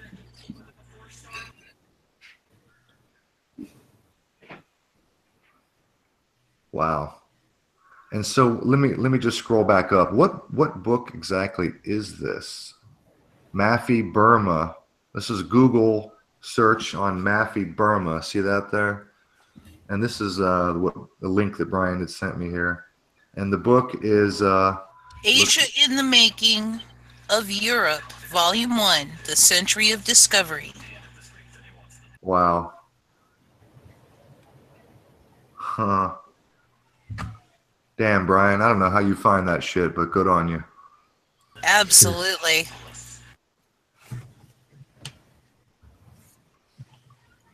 So, Henry, I really want to ask you more about these people that you know. And can you tell us anything else about them? Anything? I mean, I know you said that you've inquired and you've rubbed some people the wrong way and ruffled feathers, but I mean, anything, because I'm dying to know. Because look, I got a list of people here. And I'm not going to read them out because I was supposed to, Amy had asked me to do this earlier. I got a list of 7 or 8 YouTubers, some of them are big channels, that are saying similar things that you are saying, that they know people that were there. Yep. And where did my page go? Yeah. Here we go. YouTubers affected by Vegas. I got a whole page on this shit. YouTube affected by Vegas. Truth Media Films. Isn't that Red Pill? Isn't that Red Pill Revolution? He changed his name. Yeah. Okay. Truth Media Films says his nephew's. Oh, and by the way, he's got 135,000 subs. So this is a good size channel. He used to be on that. So he says his nephew's girlfriend's stepdad was shot. Yeah. Oh my gosh. See, this is the thing that bothers me about, truther channels that say things like this. It's like, okay, it's not like you were there. It's not like your girlfriend was there. It's not like your mom, your neighbor, your friend. This is second, third, fourth, fifth hand testimony. Yep. This shit. So, go ahead. Yeah. So like the people that said that they were there said that they didn't see anything. That's what they said. Almost sounds like they were told not to say anything. They said that they didn't see any gunshots. No one got a bullet hole in them. None of that. The only thing that one person, a good friend of mine that I went to junior high and high school with, and she said that she didn't see anything. That's what I'm saying. But there was an injury. And there was an injury, yeah. See, but there was injuries. So the other people said that they were trampling. They're 100%, like they are in the hospital. They were in the hospital. And one of my What was the injury exactly? Do you know? I don't know. I didn't ask that far. She said that she was trampled. She was crying. I think I said in the video, she was the girl I was talking to that lived there for 10 years. She said she was crying. Her friends were there, and that's what happened. And another the person that was actually injured, what connection do you have? Is it a friend of a friend? Yeah, it's her friends. She showed me the pictures off that hard drive I recovered for her off that laptop. So she lived in Vegas for 10 years. That laptop that I went through, she had that laptop there in Vegas while she lived there, and I recovered all her pictures from it. And she pulled like the pictures right off the hard drive when I gave it to her, the flash drive. Oh, this is your client's. Yeah, this is your client's laptop. Yeah. So she said that. She said, but I asked her, like, was anyone shot? She goes, no, they were the one. They just got trampled. And then another good friend, which is not really a good friend, it's like a family member, that said that his friend was shot. And I was like, well, could tell me who is it? You know what I mean? But nothing. And that's like at least a handful that told me that.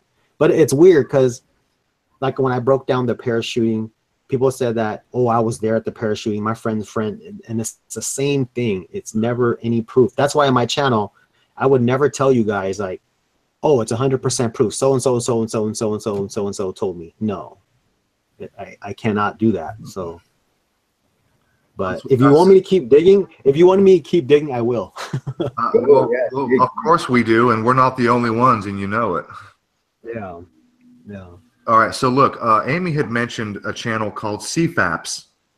That's CFAPPS, and the number associated, it's CFAPS7865 is the channel. Now, this is a guy who's not really conspiracy-minded per se, except for maybe like ancient human history, because most of what he lives in Vegas. Most of what he does is he makes breakdown videos of like ancient Egypt and ancient monoliths and megaliths, and that's pretty much what he does. That's his main focus. But he also mixes in on his channel, because it is his personal channel, he mixes in a lot of videos where he goes out to see like local live music. Okay, so there's live music videos mixed in with his analysis of ancient megalithic structures and shit like that. Okay, so CFAP 7865 lives in Vegas. He was on the Strip that night. He says he was actually there on the Strip.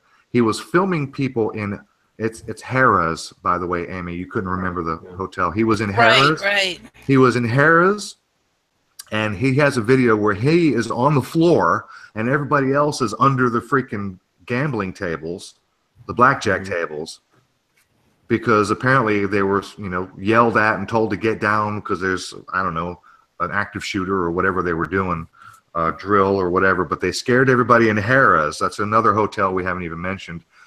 Also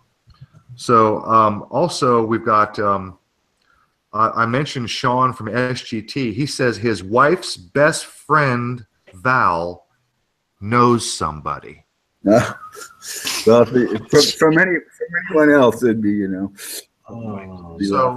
So Sean's wife's best friend knows somebody. Okay, fourth hand account. I'm sorry, I'm not going for that. Trust One News. Here we go. Trust One News says, quote, "I do know people that were actually there." And that's it. And they said it was real. That's all I got. That's all I got for Trust One. But Trust One News said it was real, though. Is that what he's saying? Like people got killed? Yeah, he's in that camp. I haven't been following. There's definitely that camp, a very respectable camp that thinks that there was really shootings and well, that's why I mentioned it earlier in the show, because it's there's quite a lot of people out there saying that it's mixed with real and a psyop together. Are you guys familiar? I know Amy and Ian probably is, but are you guys familiar with the channel known as Truth Factory? The little kitty cat that narrates. Yeah, she's got this little gray kitty cat. It's an animated cat, and she narrates and she breaks down a lot of stuff. And she's usually a good researcher, but she's like Grindall. She's really good at what she does, but she's not full blown, big spectrum conspiracy and She hasn't gone down the rabbit hole deep enough. Right. So she says her friend's cousin. She says her friend's cousin was there, and then in the comments under her video, a commenter by the name of Morning Flower J. Foster, I think that's the whole name there. She says her niece, and I got a name here. Thank God for notes, right? Rachel Parker. There's one for you guys to look up. So keep your eye out for Rachel Parker as another Parker. Oh, another Parker. Good one, Ian. That's right. Yeah, really. Parkers are we going to get? They just never seem to go away. In the family. Oh, wait. And we know that Parker is 33, right? Yeah, it's his month anniversary coming up. Month anniversary. Oh my God, you guys. Oh, fuck. Parker has got all kinds of numbers skewing about it. It's 33, yeah. Okay, 30, 33, 42, Robbie, who can forget 66, 69, 93. I got one more on my list, and he happens to be also on the panel, and he also happens to be my cohort, Mr. Ian. Mr. Gemini MC69 says that he has a coworker that either knows somebody or was there. Ian, tell us what you know. Yeah, it didn't turn out to be quite like I thought. It was just they got injured or something, and they were down there. Okay, so they were probably, skinned their knee. They got trampled. Yeah, they were involved in there, and they're freaked out. They were injured in the hospital, so that lady flew down there. They went to the hospital? Yeah, I think so. I'm not sure. I just heard that he just was injured from running out of there or something. And there was also some newscaster here on the island that said he was involved in that too. But what island is that? Vancouver Island. Oh, okay. There's some Czech news reporter guy who said he was there too and or his son was there or something. But I would like to see somebody come forward and say, "Hey, I was there. I was there." Look, it's probably important to mention Paddock's father. You guys are familiar. I assume, Henry, you've at least looked deep enough. You're familiar with Paddock's father? No, I actually didn't even look at that. Really? What's Paddock's father is a prison-serving convicted bank robber. Wow. And Yes. and I'm gonna pull up a screenshot in just a moment. You got to see this guy. Amy, do that while I'm talking, please. This fucking guy. Just do a search for Stephen Paddock's father image. You know the one I'm looking for, right? This guy. I think so. He looks like a cross between Anton LaVey and Michael Aquino. wow. He's bald. He's got this weird fucking face hair. He's wearing a fucking shirt in his picture where the shirt's covered with the fleur de lis, which is the French Freemasonry symbol. And by the way, it's a much older symbol than that. You want me to screen share this? Please, honey. Yes.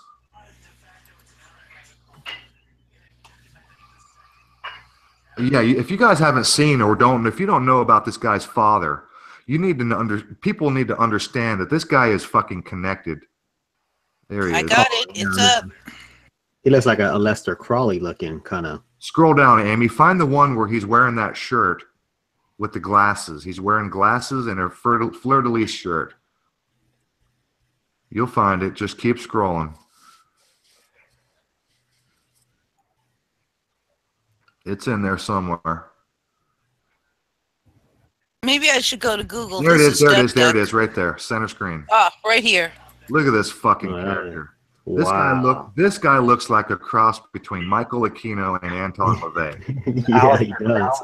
This guy is a convicted armed robber, served time in prison for bank robbery. In fact, the interview that his brother gave, one of the interviews, he even says talking about his mom.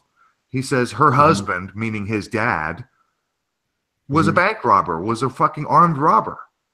That's crazy. Do you need my screen still sharing? Or have we gotten enough of this guy? Yeah, there it is. Thank you. That'll do. As long as everybody knows, that's what we're here for, is to share and show. Yep. Show and tell is what this. We should rename the show called Show and Tell. Anyway, the dad looks like him more. The brother, Paddock's brother, looks like he takes it after his brother, or he looks like more like his. The other brother looks like more of his dad. All right, I'm going to end the share. Okay. Okay. So, oh yeah, one of the notes that I had that I hadn't said anything about, the LVPD, which is the Las Vegas Police Department, is requesting that all citizens. This is early on, by the way. This is like the day of or the day after. Yeah. Requesting all citizens leave all videos with them. Yeah. And then some of you may have heard the stories that people get their phones and their laptops back and they're wiped clean, right? You've heard that shit. Yep. Wow. I wonder if The police also said something like, if you see something, say something. They didn't say see something, but they said something else. It was so similar to that. There's something else that I need to point out that's probably important to mention. Some of you may have seen this, that what was it, 4 days? 4 days before the event, that Fox tweeted out the event, tweeted out breaking news or something like that. Have you guys seen that shit? The 2 or 3 days before? Yes. Okay. I have a screen cap of somebody showing that. And Okay. Do you know that that's fake? I thought maybe it might be. Okay, that's fake. I just want to let everybody know that that shit is fake. Okay. In fact, there's a video out that shows, it's an old lady. It's funny because the YouTuber is this old lady, and her excuse me, her grandson or her nephew or somebody helped her out and showed her. He said, "Look, Grandma, you can actually change the date on a Google search and then screen cap and then make a video showing the screen cap. But what you cannot do is go and do a search and find it in reality. But you can actually, there's a way to do it. There's a video that shows how to do it. So if you pull up a Google search on any search topic, you can actually go in and change the date and show, it makes it look like it was produced days or weeks ahead of time. You can change the date. Right. You can totally change the fucking date. Weird. I wonder why it's set up Actually, that way. the Kafka Winston World actually mirrored that video that shows how to do that. So if anybody interested, go to Kafka's channel and you might find it. Because I don't remember the old lady that originally showed how to do it. But just want to let everybody know that the stories going around that Fox News and CNN were producing and broadcasting and producing articles, days ahead of time. That shit is fake. Okay, it's just not real. So I hate it, man. This fucking sea of disinformation pisses me off. Yes. The waters are so muddy, like it's just. Did you guys see the video of?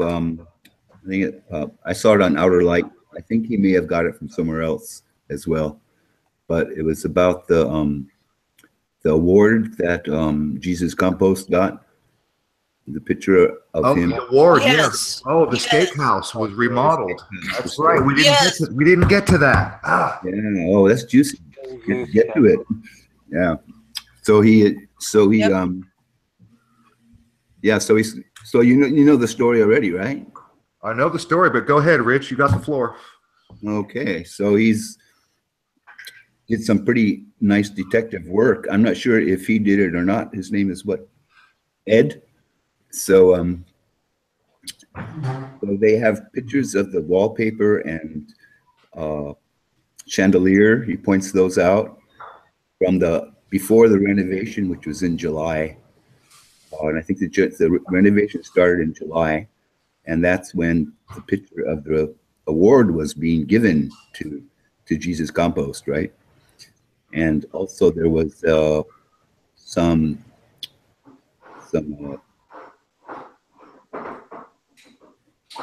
what do you call it? The fixing the picture. What do you call that program? Photoshopping. Photoshop. Yes, thank you. They're photoshopping on the on the photo, and Yes. his theory was that they photoshopped the date out, the date which would have been previous to, you know. Right. Like Exactly. maybe he just got an award for Employee of the Year or something back then. Yep. Or maybe Spook of the Year. That's what he looks like to me. So, you know, so. Yeah, there you go. But anyway, that's a juicy piece of information. Looks pretty convincing. Well, that whole fucking story is just as crazy as can be. They changed the timelines 3 different times. They couldn't figure out, they couldn't tell us what he was shot before Paddock started his barrage. He was shot 6 minutes after. No, they changed the story. Yeah, it's like, They- oh my they- gosh, Trust it's such a us. mess. Trust us. Don't trust anyone else. Just trust us. Oh yeah, and you've already changed the story 3 times. Right. Yeah, and I think they actually just changed the story today. Did you guys see that? No. They changed it No, again what did today. now what's the story? Now I know even CNN is saying they changed the timeline again. It even says it on their own website, and it says that now that they went from, you know how when the security guard got shot, it was 6 minutes and then Paddock started firing. Right. It was, now it says that in 40 seconds, right after he shot the security guard, he started shooting outside the window. Now that's the good new grief. timeline. Yeah, I think I'm next glad they time- know. We'll never know, will we? the next timeline would be got the security guard after he shot himself. Yeah, I'll share it with you guys right here real quick. You guys do realize that if this was a real event, that none of this information would come out at all, because it would be an ongoing investigation and they would fuck up the legal case. Right. Yep. I mean, that to me is go ahead, Henry, we got you right there. Yeah, go ahead, keep talking. I'm just messing with No, you. go ahead. What you got there? So yeah, right here. So the next thing too they did was today was they did they put a lid on the case now. So now they're Las doing Vegas, that. they're putting a lid, everybody. The story is blown out of the water. You guys know we love to blow the story out of the water. So right here, Las Vegas mass shooting suite must be preserved for court orders now. So it's still intact, folks. We can probably go there and see, you know, what really went down, right? So, but now they said a court has been ruled the luxury suite has used by Las Vegas gunmen who carried out October 1st attack is to be preserved along with photos, surveillance videos, gambling records, and anything else pertaining to the atrocity. That's it. They put a lid on this whole thing. I love the emotional tweaky words. The atrocity. Yeah. Not the event. Not the shooting. The atrocity. Trigger words. Yeah. Yep. Emotional trigger words. Yep. Well, I just wanted to give a shout out to some people in the chat for being here tonight. XXYY, greatest potential, holla. Zach Hawkins, thanks again. Illusion Shattered, love you guys. From Life to Death 5. Blue Blood. Who's that? Bobby Simpson, We Are Free. Thanks, guys. Blue Blood. Global Agenda. Global Agenda came by. Yep. Baron Von Taco Cat, thanks for being here again. Taco Cat. The Big P managed to make it. We had Sandra T earlier and a couple other regulars. So. Oh, and before I forget, just want to make an announcement. Next week we have Jerry Cthulhu and Niche from the channel Vox Nocte, which is their new YouTube channel. They do a show where they interview people on dreams and dreaming, and it's called Nox Mente, which is Night Mind. And Jerry and Nish are brilliant. We've had Jerry on before. Jerry is a wealth of information on all kinds of subjects, and Nish is just a brilliant young lady who is just a pleasure to talk to. So next week is going to be a good show. I want to make that announcement. And Henry, thank you for being here. Rich, thank you for coming back. And we love everybody. We love you all. One more thing before you sign off, okay? I want to add one more thing. Yeah, go ahead, buddy. So there's a couple of things I would like to see that maybe people in out there would know. Well, one is I'd like to know how many shots there were altogether to see, because it is a finite amount, right? So to see exactly, that's a good point. And so from all the video, somebody should be able to stitch together every shot fired. I think they have. Yeah, and see if there's even enough shots to shoot 600 people, right? Or to account for the 600 or 900 shots that they said that he fired. Okay, right. Well, we know that 200 were fired down the hallway, so you can subtract those from those that killed. We know that's bullshit too. 200, okay, come on, that's overkill, right? And here's the other thing. He would have had to reload 2 or 3 times for that, because you get a 75-round mag. Henry, do they make a 100-round mag? Yeah, the one they showed, I kind of messed up on my video. I kind of stand corrected because it's double stack. So some magazines will have single stack, meaning the rounds sit right on top of each other. But if they're double stack, they sit side by side, and that spring is able to push them up and feed it through. But the ones they showed on there, it could be anywhere from 60 to 70 rounds, but they do have 100-round mags that just clip right underneath. Okay. But he was shooting way beyond that anyways, with that cranking sound. Remember how he was like cranking the bullets out? That's more like a cranking, like a not really like a trigger pull or holding the gun down with the fully automatic. It was more like a cranking noise. And from all the photos, which we've only gotten 1 or 2 pictures from the hotel room, the crime scene. Mm-hmm. Has anybody seen any barrel magazines? Anything larger than a 30-round mag? Nope. Are there any of those visible in any of the crime photos? Okay. None of them. That's a good point too, because I haven't seen any of those barrel mags in the crime photos. No, yeah, and the guys talked about shell casings, isn't there? Yeah, that's about it. Okay, so the other thing I would like to see is for somebody to go over there and see if there must be a lot of bullet damage in the concrete or the yes. Yeah. Yep. Yeah, what we ought to do is contact CFAPs, but you know what? I'm pretty sure that whole area is cordoned off indefinitely. Yeah, it is. Probably, yeah. That probably does it.